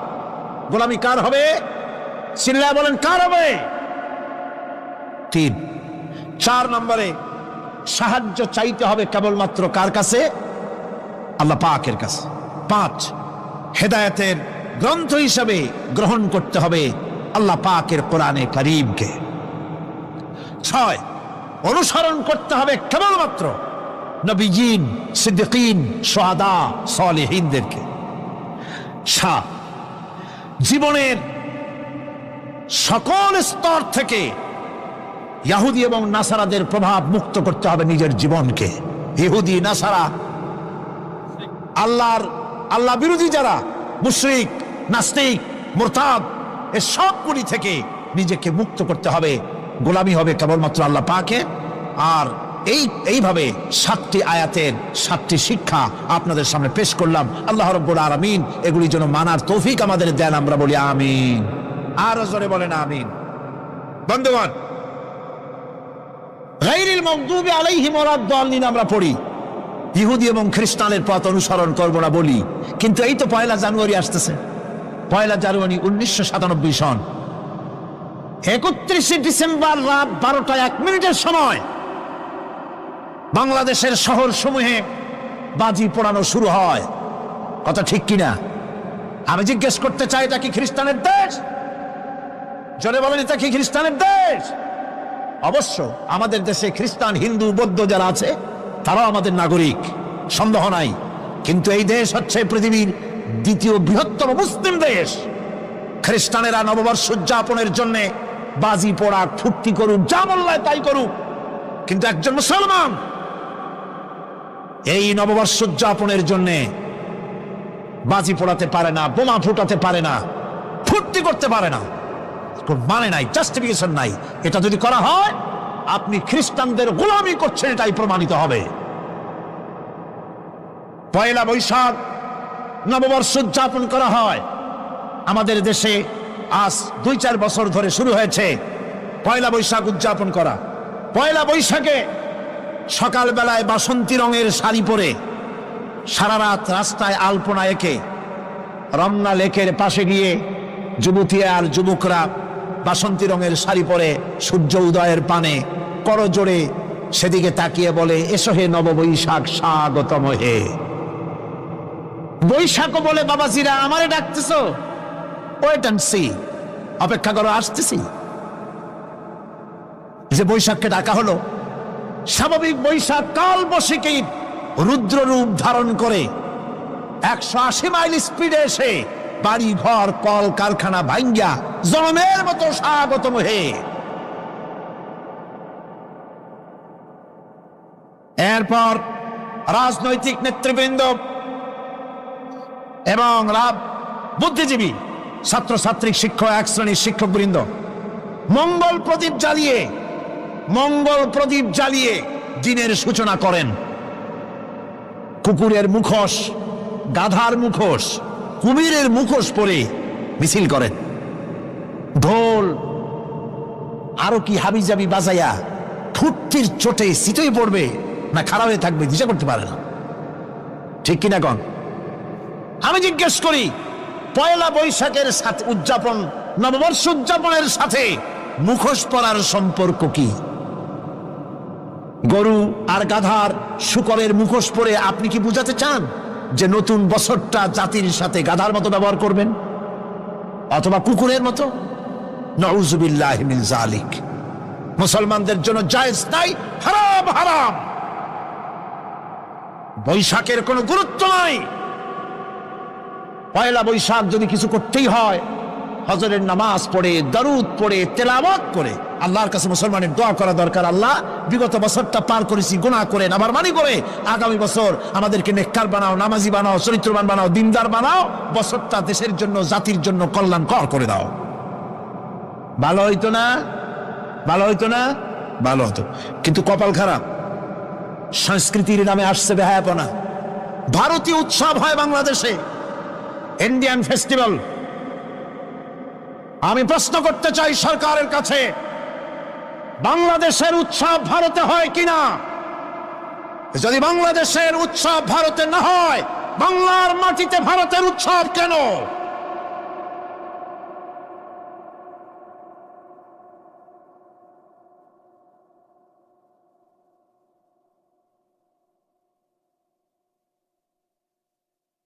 ভারতীয় সংস্কৃতি মুসলমানদের জন্য এইডসের চাইতেও মারাত্মক। ওই সংস্কৃতির সাথে আমাদের কোনো মিল নাই। তেল আর পানি কোনোদিন মিশবে না। আমাদের সংস্কৃতি সম্পূর্ণ আলাদা, ঈমান ভিত্তিক, তাওহীদ ভিত্তিক সংস্কৃতি আমাদের।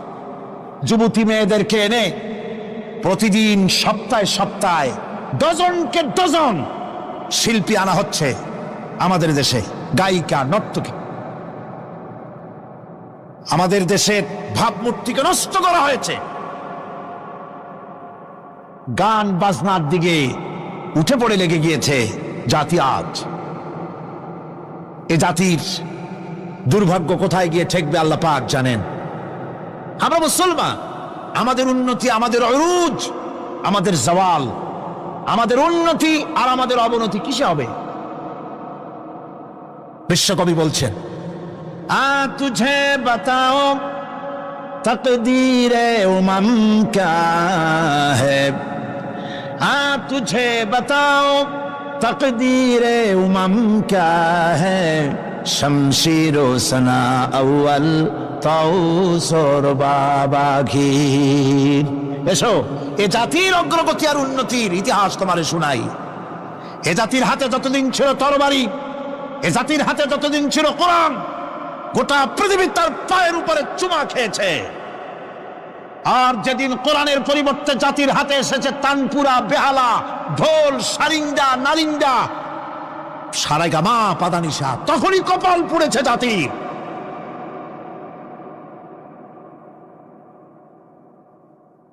আজ আমাদের দেশে স্বাধীনতার রজত জয়ন্তী উদযাপন হয়েছে, শুধু গান আর গান, নাচ আর নাচ। সরকারের কোটি কোটি টাকা খরচ হয়েছে। স্বাধীনতার জন্য তো উৎসব করবই। স্বাধীনতা থাকলে আমরা থাকব, স্বাধীনতা না থাকলে আমরা গোলাম হয়ে যাব, ঠিক কিনা? কিন্তু আমার পদ্ধতি আলাদা, আমার ইসলামের পদ্ধতি আলাদা। আমরা হিন্দুর মতো, খ্রিস্টানের মতো নাচতে পারি না, গাইতে পারি না, ঢোল বাজাতে পারি না। বিজয় এলে কি করবেন আল্লাহ শিখাই দিয়েছেন। কে শিখিয়েছেন? আল্লাহ রাব্বুল আলামিন বলেন, ইযা জাআ নাসরুল্লাহি ওয়াল ফাত ওয়া রাআইতান নাসা ইয়াদখুলুনা ফি দীনিল্লাহি আফওয়াজা ফাসাব্বিহ বিহামদি রাব্বিকা ওয়াস্তাগফির ইন্নাহু কানা তাওয়াবা। আল্লাহর পক্ষ থেকে যখন বিজয় আসবে, নবী, বিজয় যখন আসবে আল্লাহর পক্ষ থেকে, তখন আপনি দেখতে পাবেন আল্লাহর পক্ষ থেকে মদদ, বিজয় যখন আসবে, দলে দলে লোক ইসলামের মধ্যে প্রবেশ করবে। এই বিজয়ে দেখে আপনি কি করবেন? আপনার জন্য দায়িত্ব তখন ফাসাব্বিহ বিহামদি রাব্বিকা ওয়াস্তাগফির ইন্নাহু কানা তাওয়াবা। আপনি বেশি করে ইস্তেগফার করুন, বেশি করে তাসবিহ পড়ুন। রাসূল করিম সাল্লাল্লাহু আলাইহি ওয়াসাল্লাম এই সূরা নাজিল হওয়ার পর, ইসলামের চূড়ান্ত বিজয়ের মুহূর্তে এই সূরা যখন নাজিল হলো, রাসূল করিম সাল্লাল্লাহু আলাইহি ওয়াসাল্লাম হাদিস শরীফে এসেছে, সারাক্ষণ বেশিরভাগ পড়তেন সুবহানাকা আল্লাহুম্মা ওয়া বিহামদিকা নাস্তাগফিরুকা ওয়া নাতুবু ইলাইক। সুবহানাকা পড়েন, সুবহানাকা আল্লাহুম্মা ওয়া বিহামদিকা নাস্তাগফিরুকা ওয়া নাতুবু ইলাইক। রাসূল করিম সাল্লাল্লাহু আলাইহি ওয়াসাল্লামকে হযরত আয়েশা সিদ্দিকা রাদিয়াল্লাহু তাআলা আনহা জিজ্ঞেস করেছেন, হুজুর আপনি এখন এই দোয়াটা এত বেশি বেশি করতেছেন কেন? হুজুর বলেছেন, এটা আমাকে পড়তে বলা হয়েছে, আমাকে ইস্তেগফার করতে বলা হয়েছে, আমাকে তাসবিহ করতে বলা হয়েছে। অর্থাৎ বিজয়ে বিনয়ী হও। স্বাধীনতা দেন আল্লাহ, টিকায় রাখার মালিকও সে আল্লাহর প্রতি রুজু হতে হবে, মাথা নত করতে হবে। ঢোল বাজায় জাতির স্বাধীনতা রক্ষা করা যাবে না। গানকে নাটক করে ভারতীয় সংস্কৃতির উলঙ্গ বেহায়া নর্তকী এনে বাংলাদেশের স্বাধীনতা রক্ষা করা যাবে না। স্বাধীনতা রক্ষা করতে পারবে ইমানদার, সাহসী সরকার। ইমানদার হতে হবে, সাহসী হতে হবে। স্পষ্ট করে ভারতকে জানিয়ে দিতে হবে, বাংলাদেশের বুকের উপর থেকে ট্রানজিট দেওয়া হবে না, হবে না, হবে না।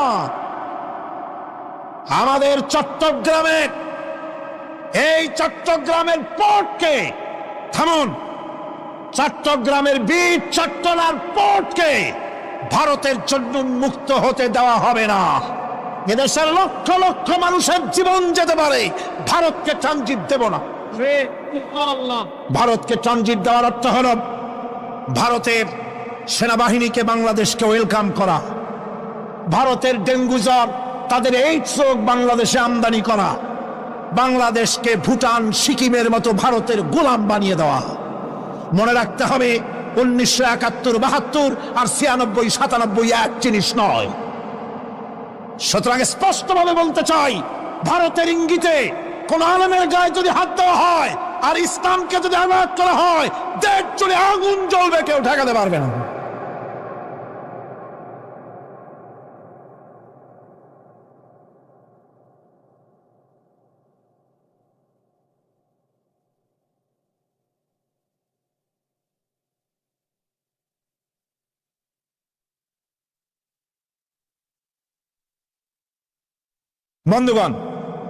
বন্ধুগণ, আমি বলতেছিলাম, থামুন।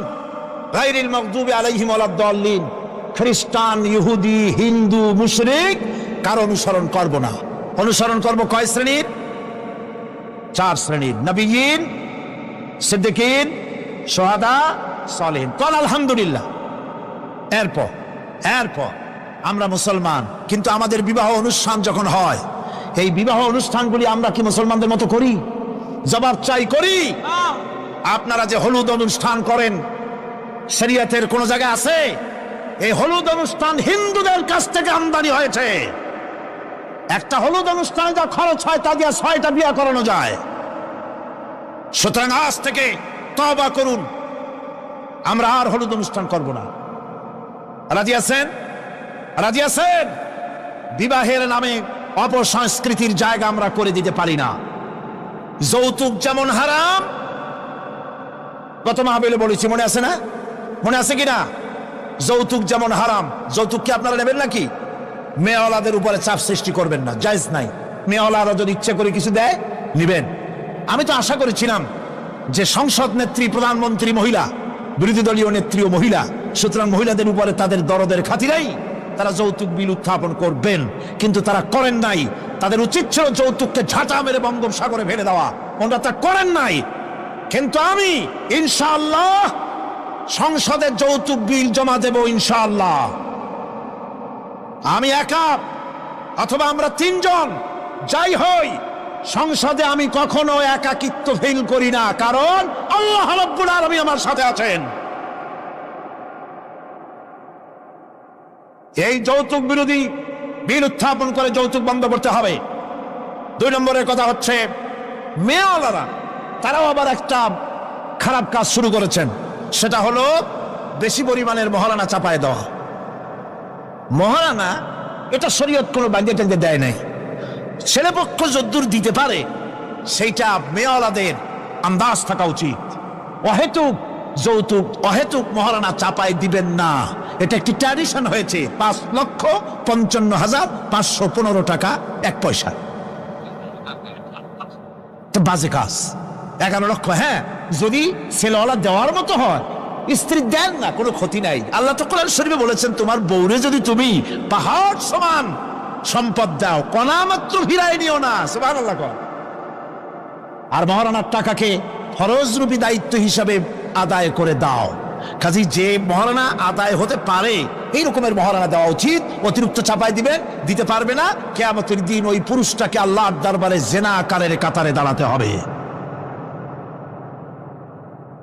আমাদের বিবাহ সম্পর্কে এই কথাটা বললাম, মনে রাখবেন, যৌতুক নিবেন না, আর অতিরিক্ত মহারানার বোঝাও চাপাই দিবেন না।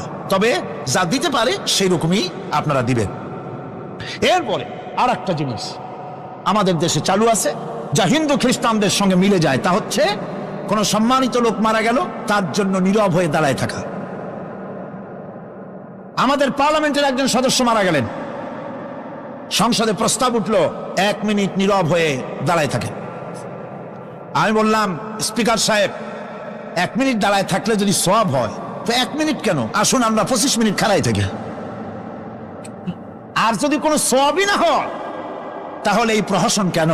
আমরা তো আমাদের মা বাপের কবরের কাছে গিয়া কোনোদিন ভূতের মতো খাড়াই থাকি না, সেখানে তো অবশ্যই আমরা দোয়া দুরূদ পড়ি, ঠিক কিনা? বললাম, স্পিকার সাহেব, আমার মাহফিল যদি হতো তা আমি বলতাম সূরা ফাতিহা পড়েন, ইখলাস পড়েন, দরুদ শরীফ পড়েন। এটা আপনার মাহফিল, এটার গার্ডিয়ান আপনি, এটার অভিভাবক আপনি। আপনি সকলকে বলেন সূরা ফাতিহা, সূরা ইখলাস পড়তে। মাননীয় সম্মানিত স্পিকার সাথে সাথে বললেন সকলকে, আপনারা ফাতিহা পড়েন, ইখলাস পড়েন, দরুদ শরীফ পড়েন। আলহামদুলিল্লাহ, বললেন আলহামদুলিল্লাহ। আমরা চেষ্টা করছি সংসদের ভেতরে একটা গুণগত পরিবর্তন আনার জন্য। আল্লাহ যেন তৌফিক দান করেন, আমিন। ভাইরা আমার, সুতরাং এই সমস্ত হচ্ছে খ্রিস্টান ইহুদিদের কাস্টমস, তাদের ট্র্যাডিশন, এর সাথে আমাদের কোনো সম্পর্ক নাই। হিন্দুরা, খ্রিস্টানেরা কেউ মরে গেলে পরে দাঁড়ায় থাকুক, শুয়ে থাকুক, যেমনি পারে তেমনি করুক। কিন্তু আমি তো মুসলমান, আমি কি? জোরে বলেন, আমরা কি? ইসলাম যা এলাউ করে না, আমরা তা করতে পারি না। এটা যেন আমাদের সকলের মনে থাকে। বন্ধুগণ, এরপরে আমি আরজ করতে চাই, আমি মোনাজাতের দিকে এগোচ্ছি। আমি বুঝতে পারছি মানুষের প্রচন্ড কষ্ট হচ্ছে, মা বোনদের, ভাইয়েদের। এরপরে যে কথাটি আমি বলতে চাই সেটা হলো, বাংলাদেশ হচ্ছে ইসলামের ঘাঁটি, ইসলামের দুর্জয় ঘাঁটি। কেউ কেউ তো বলেন যে বাংলাদেশের ফাইল আল্লাহ নিজে ড্রিল করেন? আল্লাহ সব জায়গায় করেন, সবটাই আল্লাহর কাছে। এ কথা কেন বলে? আমি তার যুক্তি খুঁজে পেয়েছি। সে যুক্তি হলো এই জমিনে ইসলামের বিরুদ্ধে, আল্লাহর বিরুদ্ধে, আলেমদের বিরুদ্ধে, পীরদের বিরুদ্ধে কেউ বেয়াদবি করে জমিনের উপরে কল্লা দেহের সাথে রাখতে পারে নাই। কথা ঠিক কিনা? সুতরাং বেয়াদবি করার সাহস কারো সিনার ভিতরে যেন না আসে। আমাদের এই দেশে আল্লাহর দ্বীন কায়েম করতে হবে, জমিন আল্লাহর। আমি জিজ্ঞেস করতে চাই, এই লক্ষ লক্ষ জনতার কাছে জমিন কার? আমি খুশি হইতে পারলাম না। আপনারা আল্লাহর নামটা কি জোরে নিছিলেন? গায়ে যত শক্তি আছে ওই শক্তি দিয়ে আল্লাহর নামটা নিছিলেন? যদি না নিয়ে থাকেন, সপ্ত শক্তি নিয়ে আপনারা বলেন জমিন কার। আরো জোরে বলতে হবে জমিন কার, আকাশ কার, বাতাস কার, এ মানব গোষ্ঠী কার, আইন চলবে কার? সুতরাং আল্লাহর আইনের উল্টা ধর্মনিরপেক্ষতাবাদ, জাতীয়তাবাদ, পুঁজিবাদ, সমাজতন্ত্র মানি না, মানি না, মানি না।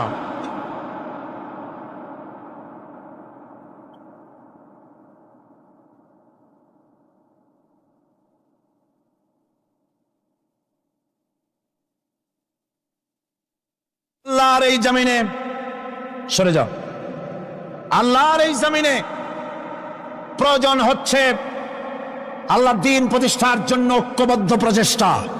এজন্য চাই ওলামা মাশায়েখদের ঐক্য। কি চাই? ওলামা মাশায়েখদের ঐক্য চাই। কথা ঠিক কিনা? কিন্তু আমাদের দেশের এক শ্রেণীর ওলামা আছেন, তাদের প্রতি সম্পূর্ণ শ্রদ্ধা জানিয়ে বলছি, ওনারা বুঝতে পারেন না, ওনাদের অজান্তেই ওনাদেরকে নির্বাচনে খাড়া করে দেয় পয়সা দিয়া। হুজুর আপনার খরচ হবে না, যা লাগে দিয়ে দেব। আপনার মতো লোক যদি নির্বাচন না করে, আপনি যদি পার্লামেন্টে না যান, তো পার্লামেন্ট দিয়ে হবে কি? ওই হুজুর বোঝেন না যে আমি পার্লামেন্টে যাই করবোটা কি? ওখানে যাই কড়ি কাঠ জানলার দরজা কয়টা গুনিয়েই খুলে দিতে পারবে না। ওনার জামানত বাজে হতে হবে, উনি তা নিজেও জানেন। তারপরে ইসলামী আন্দোলনের একটা লোক যদি ফেল করানো যায়, সেজন্যই সম্পূর্ণ ইখলাসের সাথে উনি দাঁড়ায় যান। আর এজন্যে পার্শ্ববর্তী দেশ থেকে কিছু লোক আসেন, তারা এসে এদেশের মুসলমান এবং ওলামাদের মধ্যে অনৈক্য ঘটায় যান। তারা যত বড় আলেম হোক আর পীর নামের হোক, আমি তাদেরকে সাবধান হতে বলি, আপনার রাজনীতি আপনার দেশে করুন। আওলাদে রাসূলের নাম লাগাইয়া বাংলাদেশের রাজনীতিতে নাক গলাবেন না।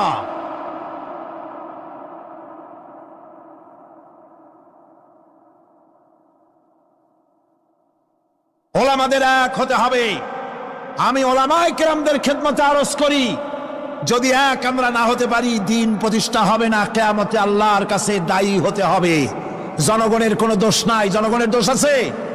জনগণের দোষ আমি দেই না। বিশ্বাস করুন, যদি আল্লাহ না করুন এদেশে ইসলামী আদর্শ বাস্তবায়িত না হয়, ইসলামী স্টেট কায়েম না হয়, তাহলে কিয়ামতের দিন আলেম, ওলামা, পীরেরা জনগণের চাইতে সবচাইতে বড় আসামি হবে কিয়ামতে। আল্লাহ পাক এ জাতির ওলামাদের, এ জাতির রাহবারদেরকে ঐক্যবদ্ধ হওয়ার তৌফিক দান করুন। ওনারা যত ফতোয়া দেন, সমস্ত ফতোয়া ইসলামী আন্দোলনের বিরুদ্ধে। মদখোরের কাছ থেকে টাকা নিতে আপত্তি নাই, নিজের মঞ্চে জেনাকার, খুনি, মদখোরকে নিয়ে এক প্ল্যাটফর্মে বসে বক্তৃতা করতে আপত্তি নাই, কিন্তু ইসলামী আন্দোলনের লোককে মঞ্চে টাকা দেয় না। সমস্ত ফতোয়া ইসলামী আন্দোলনের বিরুদ্ধে তারা দেন। আমি তাদেরকে অনুরোধ করব, আসুন, ঐক্যবদ্ধ হওয়া ছাড়া পথ নাই আল্লাহর দ্বীন প্রতিষ্ঠার জন্য। আর মনে রাখবেন, আপনারা যে ষড়যন্ত্রের শিকারে পরিণত হয়েছেন, যদি দ্বীন প্রতিষ্ঠা না হয়, আর তারা যে স্বপ্ন দেখছে, ইন্ডিয়া এবং তার অনুসারীরা, নাস্তিকরা যে স্বপ্ন দেখছে, তা যদি বাস্তবায়িত হয়, কে জামাত করে, কে শিবির করে, কে ফুরফুরার মুরিদ, কে সরসিনার মুরিদ, কে অমুক ইন্ডিয়ার পীর সাহেবের মুরিদ, পাকিস্তান পীর সাহেবের মুরিদ, এগুলা তালাশ করা হবে না। হবে? ওই যে রাশিয়া এসে ঢুকছিল কোথায়? আফগানিস্তানে। সেইখানে সব আলেম ওলামারা জঙ্গলে যাই এক হইল। ওই যে একজন বলছিল যে আমি গেলাম, আমার ছেলে গেল তার মামু বাড়ি, মাইয়া গেল তার নানা বাড়ি, বউ গেল তার বাপের বাড়ি, আমি গেলাম আমার শ্বশুর বাড়ি, যাই দেখি সব এক জায়গায়। এই লোকগুলি আলেম ওলামা পীর বুজুর্গ সব কিয়া পাহাড়ের মধ্যে এক জায়গায় হয়েছে। হায় হায়, সুন্নি, কড়া সুন্নি, গোলাপি সুন্নি, ওহাবি, ঠান্ডা সুন্নি, তারপরে দেওবন্দি, সব এক জায়গায়। হায় হায়, কি সর্বনাশটা করলাম। যদি ঐক্য থাকতাম তাহলে কি আর আসি আমাদের উপরে হামলা হতে পারতো, করতে পারতো? চোখের পানি ফেললো, কানলো, একে অপরকে জড়াই ধরলো। তখন অনেক সর্বনাশ হয়ে গেছে, অনেক জীবন দিতে হয়েছে এই ঐক্যের পর। তারপরে আল্লাহ মেহেরবানি করেছেন তওবা করার কারণে। কিন্তু আমাদের দেশে অনৈক্যের কারণে, আল্লাহ না করুন যদি এখানে ইসলামের দুশ্মন যারা, আজ তো তারা রেডিওতে বসে আছে, আজ তো তারা টিভিতে বসে আছে, আজ তো তারা নাটক তৈরি করে, আজ তারা সিনেমা তৈরি করে। गुलिस्तान के हर शाख पर उल्लू बैठे हैं, फिर अंजाम गुलिस्तान क्या होगा। ফুল বাগিচার ডালে ডালে হুতুম পেচারা বসে আছে, এ ফুল বাগানের অবস্থা কি হবে? নাস্তিক, মুরতাদ, বেঈমান সব এগুলিকে দখল করে আল্লাহর দিনকে বুড়ো আঙ্গুল দেখাবার প্রচেষ্টা চালাচ্ছে। যদি তাদের স্বপ্ন কামিয়াব হয়, তাহলে মনে রাখবেন ওই কাবলির মতো, যে কাবলি এসে দেখছিল যে বাঙালি ছেলে, বাংলাদেশি ছেলে, সে জাম খেতেছে, জিজ্ঞেস করছে তুম সব ক্যা খায়া করতে হো? বলছে হাম সব জাম খায়া করতে হ্যাঁ। কাবলি বলছে হাম খা सकते हैं? क्यों नहीं, जरूर तशरीफ लाइए दरख्त पर और मजे से खाइए। আসেন, গাছে ওঠেন, জমের খাওয়া খান। কাবলি উঠছে, এখন তো আর বোঝে না যে কোনটা ভালো লাগবে, কাঁচা পাকা যা পায় তাই খায়, মুখ কেসে কষে ভরিয়া কয় এত মজা লাগে না, মজা লাগবে কোনটা, কেমনে কি, তোমরা খাও কেমনে? ছেলে বলতেছে দেখো কালা কালা যেগুলি আছে ওইগুলো খাও, এগুলি হলো মজা। সে তখন কালো কালো খাচ্ছে। ওই কালো জামের উপরে বসা ছিল কালো ভ্রমর। আপনারা কি কন? ভ্রমর। এই ভ্রমর বসা আছে জামের উপরে। কাবলি তো আর বোঝে টোঝে নাই, ভোমরা শুদ্ধা ধরছে। কাবলির হাতের মধ্যে ভ্রমর পড়ছে। এখন কাবলির হাত তো বোঝেন সাগর কলার মতো আঙ্গুল, ওর ভিতরে ভ্রমর পড়ে ভোঁ ভোঁ করছে। কাবলি বলছে ভোঁ করো, ভাঁ করো, छोड़ेगा नहीं, কালে কালে जितने पाएंगे सब खा छोड़ेंगे। কালো পাইলি হইছে। সুতরাং ইসলাম বিরোধীরা যদি সুযোগ পেয়ে যায়, দেওবন্দি মাদ্রাসায় কে পাশ করেছো, পটিয়াকে, হাটাজারিকে, ফুরফুরাকে, সরসিনাকে, দেওবন্দিকে, আলিয়াকে দেখা হবে না, পাইকারি ধরে তারি টুপি ধরে ধরে হত্যা করা হবে।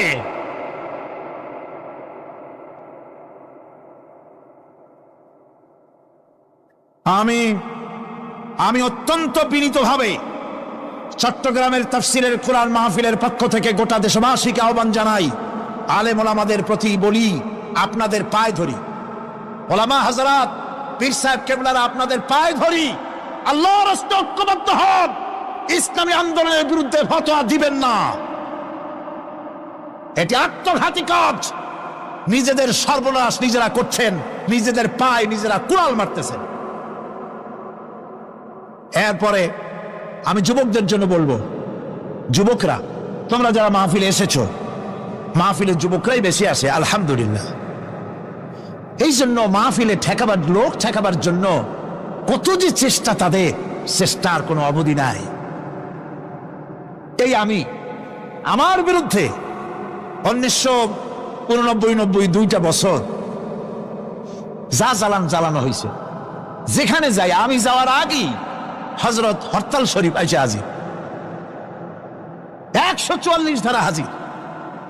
তো মাবুদের মেহেরবানি, জনগণ কোরআনের পাগল, বাংলাদেশের জনগণ যেখানে 144 দিয়েছে সরকার, জনগণ সেখানে 288 বানায় দিছে।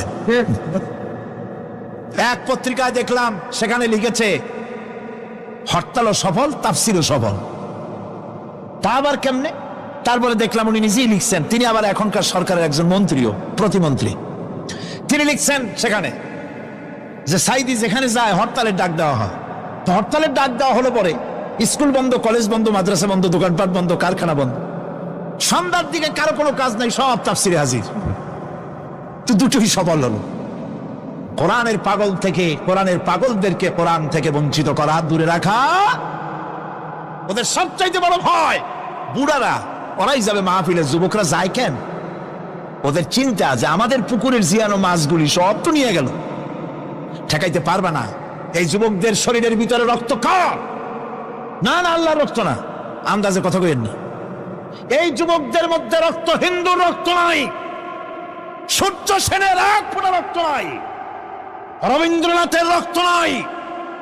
এই কোটি কোটি মুসলমান যুবকের ভেতরে রয়েছে শাহ মখদুম, শাহ আমানতের রক্ত, হাজী শরিয়তুল্লাহর রক্ত রয়েছে, হাজী নিসারউদ্দিনের রক্ত, তিতুমীরের রক্ত রয়েছে। সুতরাং এই মুসলমান যুবকদেরকে ইসলামের রাস্তা থেকে সরিয়ে দেওয়া যাবে না। যুবকদের বলি, আল্লাহর দ্বীন কায়েমের জন্য ঐক্যবদ্ধ হতে হবে। বাংলাদেশ আল্লাহর জমিন, কোরআনের আইন এখানে প্রতিষ্ঠার জন্য যুবকদের বলি, ইসলাম শেখো, কোরআন শেখো, চরিত্র বানাও। When character is lost, everything is lost. চরিত্রই যখন হারাবে তখন তোমার কাছে হারাবার মতো আর কোনো জিনিস বাকি থাকবে না। চরিত্রকে বলবৎ রাখবে।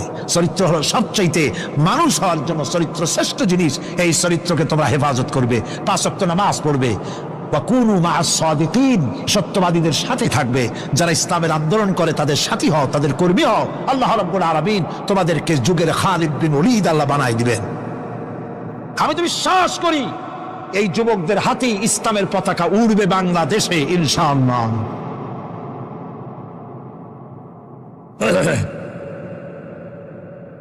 এই যুবকদের কথাই আল্লাহ পাকের নবী বলেছেন।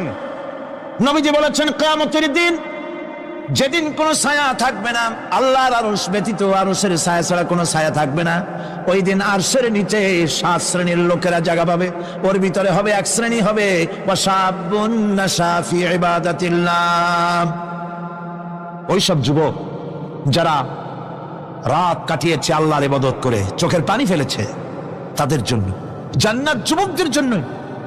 আমি আগেও বলেছি, বুড়োরা কেউ ভেস্তে যাবে না, চিন্তা করে কোনো লাভ নাই। কালো মানুষ আর বুড়া মানুষ ভেস্তে যাবে না, কোন মৌলভী সাহেবের ফতোয়া নয়, স্বয়ং রাসূলুল্লাহ বলছেন। এখন তো বুড়া মানুষেরা মহা মুসিবতে পড়ছেন, আমিও আপনাদের দল, চিন্তার কারণ নাই। রাসূলুল্লাহ বলেছেন, বুড়া কালো মানুষ কান্দো না, কান্দার কোনো দরকার নাই। তুমি যখন ভেস্তে যাবে তুমি বুড়া থাকবে না, আল্লাহ জামান বানাই দিবেন।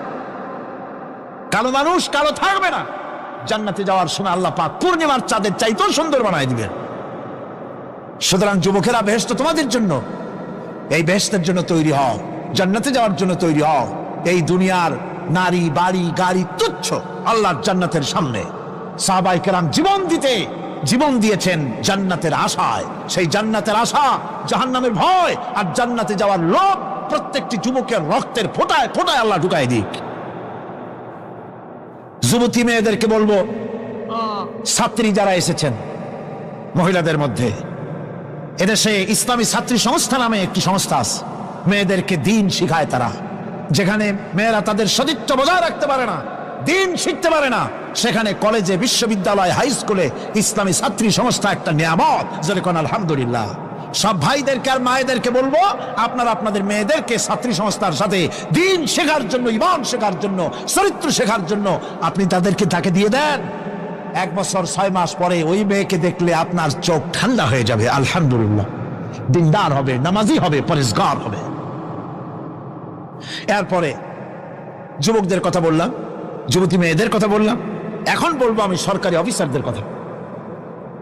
সরকারি অফিসার যারা, প্রশাসনিক দায়িত্বশীল যারা, তারা হচ্ছেন আমাদের সবচেয়ে নিকটতম লোক। তারা জনগণের খেদমত করছেন। আলহামদুলিল্লাহ কর, সকলে কোন আলহামদুলিল্লাহ।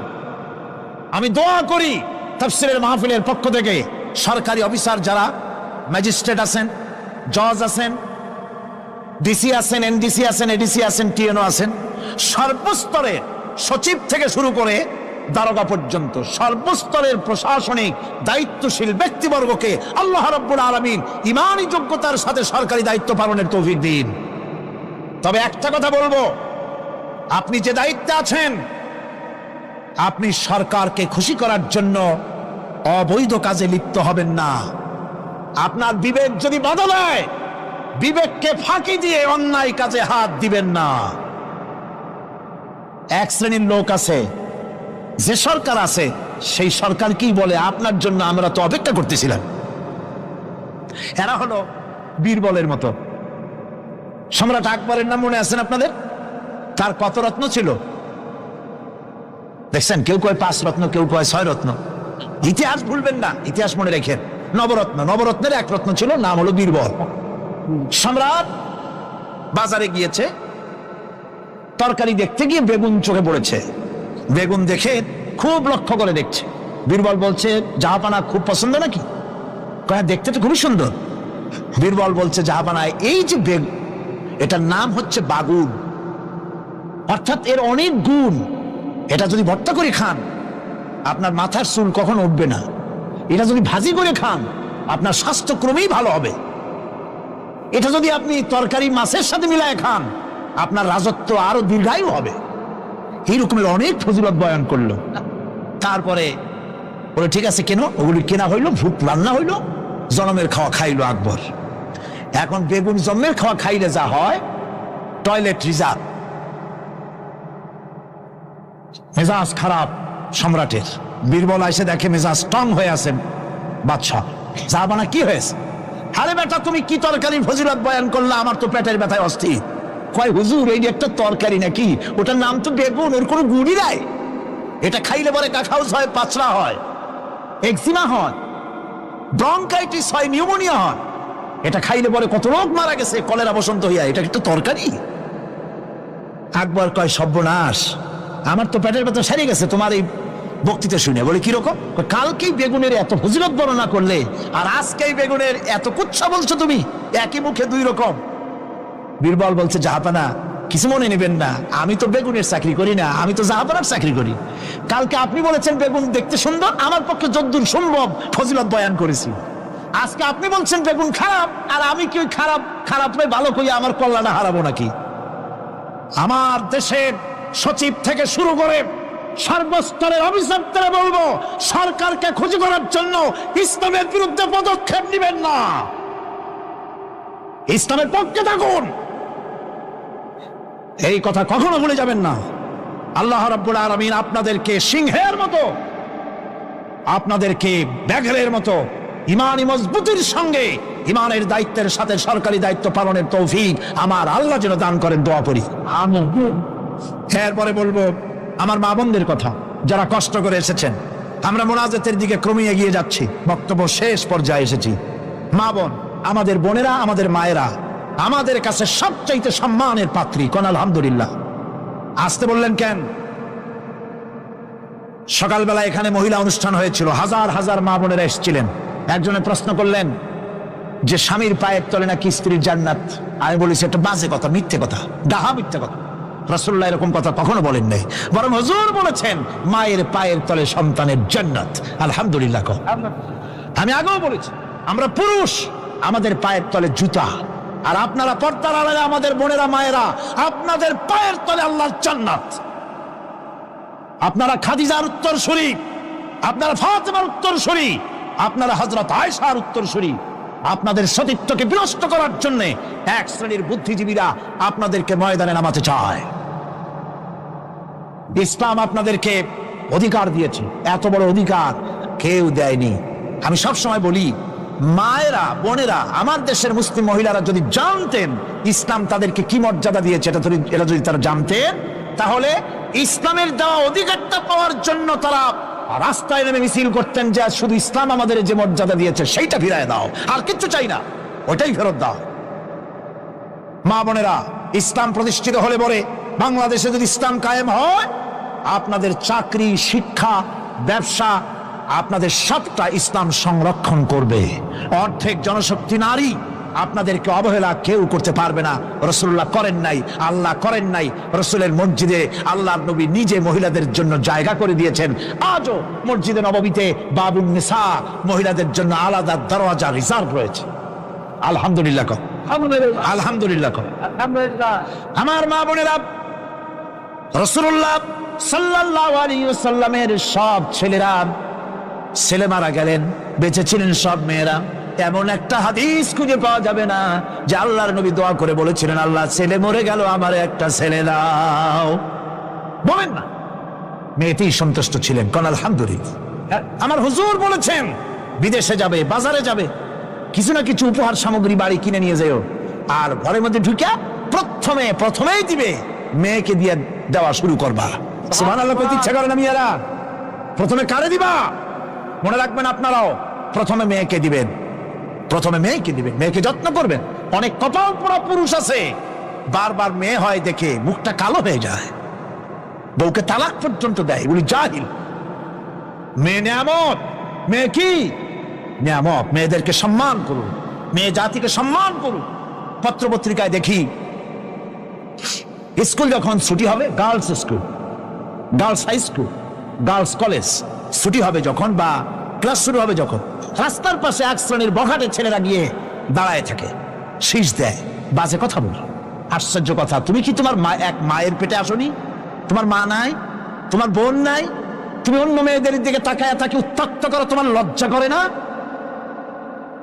ইসলামী গভর্নমেন্ট যদি আসে, কারো বাবার ক্ষমতা নাই মেয়ে লোকের দিকে চোখ তুলে অন্যায় ভাবে তাকায়। আজ এসিড মারে, কোনো শাস্তি হয় না।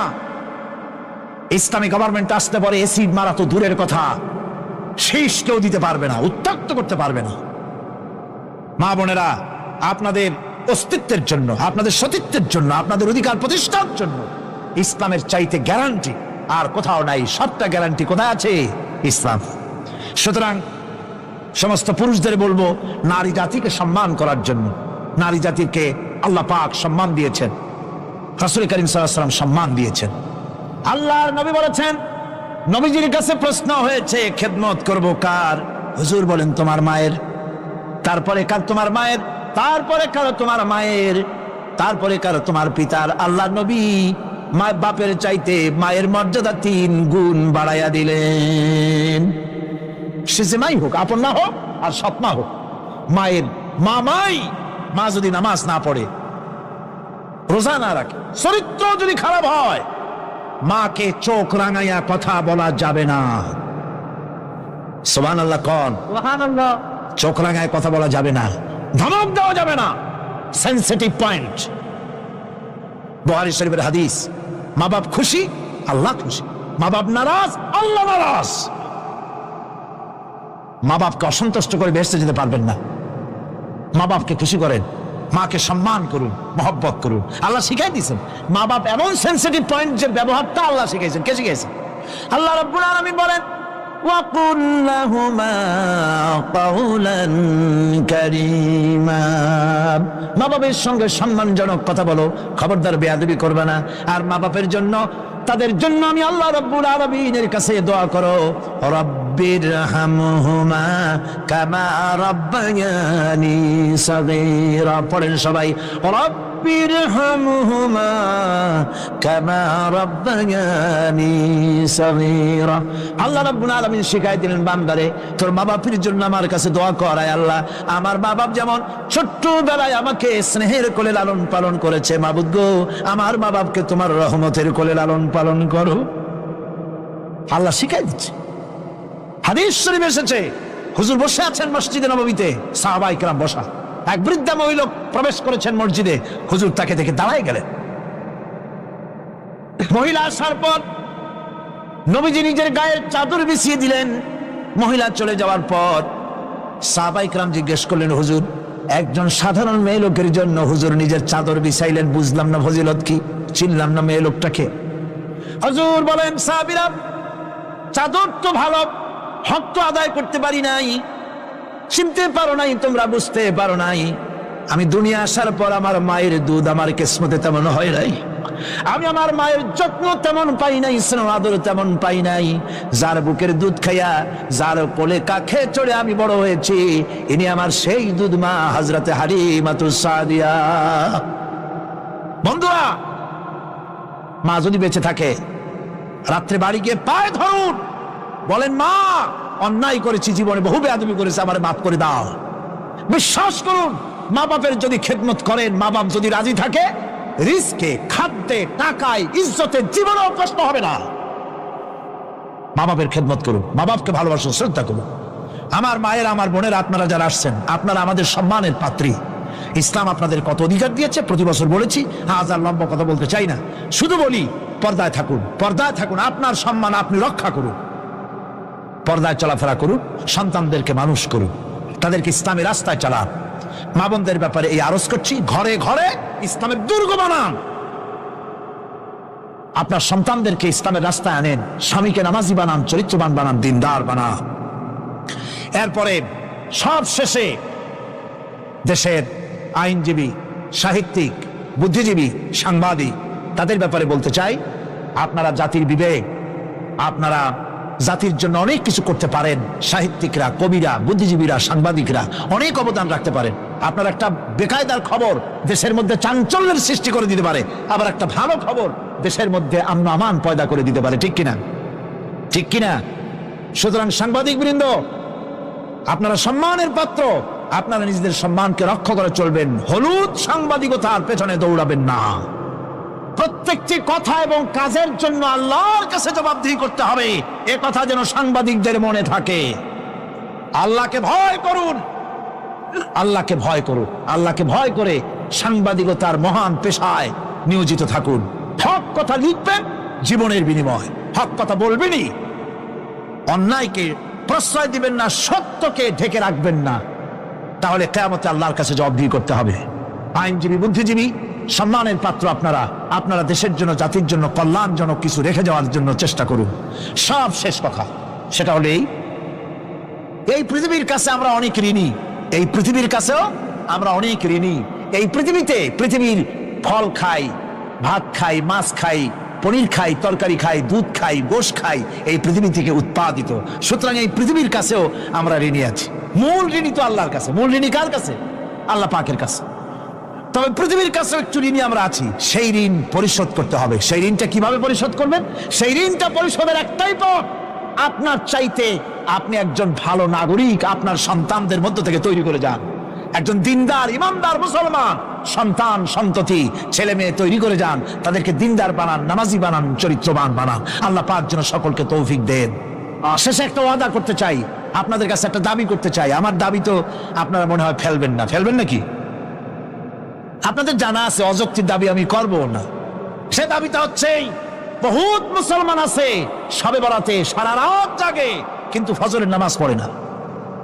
আছে কিনা? আজকের মাহফিলে দোয়া কবুল হবে আশা করে অনেক বেনামাজিও আসছেন, নামাজ পড়েন না। 5 ওয়াক্ত নামাজকে সঠিকভাবে পড়তে হবে, রাজি আছেন? নামাজের ব্যাপারে গত বছর প্রায় 2 ঘন্টা ওয়াজ করেছিলাম, মনে আছে না? মনে না থাকলে ক্যাসেট আবার কিনে নেবেন, আবার কিনবেন, আবার শুনবেন। যেহেতু আমি কথা নিজের থেকে বলি না, কোরআনে কারীম থেকে বলার চেষ্টা করি। আমি আজকে ওয়াদা চাই, মুনাজাতের আগে জীবনে কোনদিন ফরজ নামাজ, ফরজ রোজা, শরীয়তের ওজর ছাড়া ছাড়বো না। ওয়াদা করতে পারবেন? 2 হাত উঁচু করেন। মা বোনেরা আপনারাও আপনাদের পর্দার ভিতরে হাত উঁচু করে বলেন, ইয়া আল্লাহ। সকলে বলতে হবে, ইয়া আল্লাহ, তোমার নামে কসম করছি, যতদিন আমার মাথার কাছে মালাকুল মউত না আসতেছে ততদিন পর্যন্ত ফরজ নামাজ, ফরজ রোজা, শরীয়তের ওজর ছাড়া ছেড়ে দেব না। ইয়া আল্লাহ, আমার এই শপথ মৃত্যু পর্যন্ত পালন করার তৌফিক আমাকে দান করো। আমিন।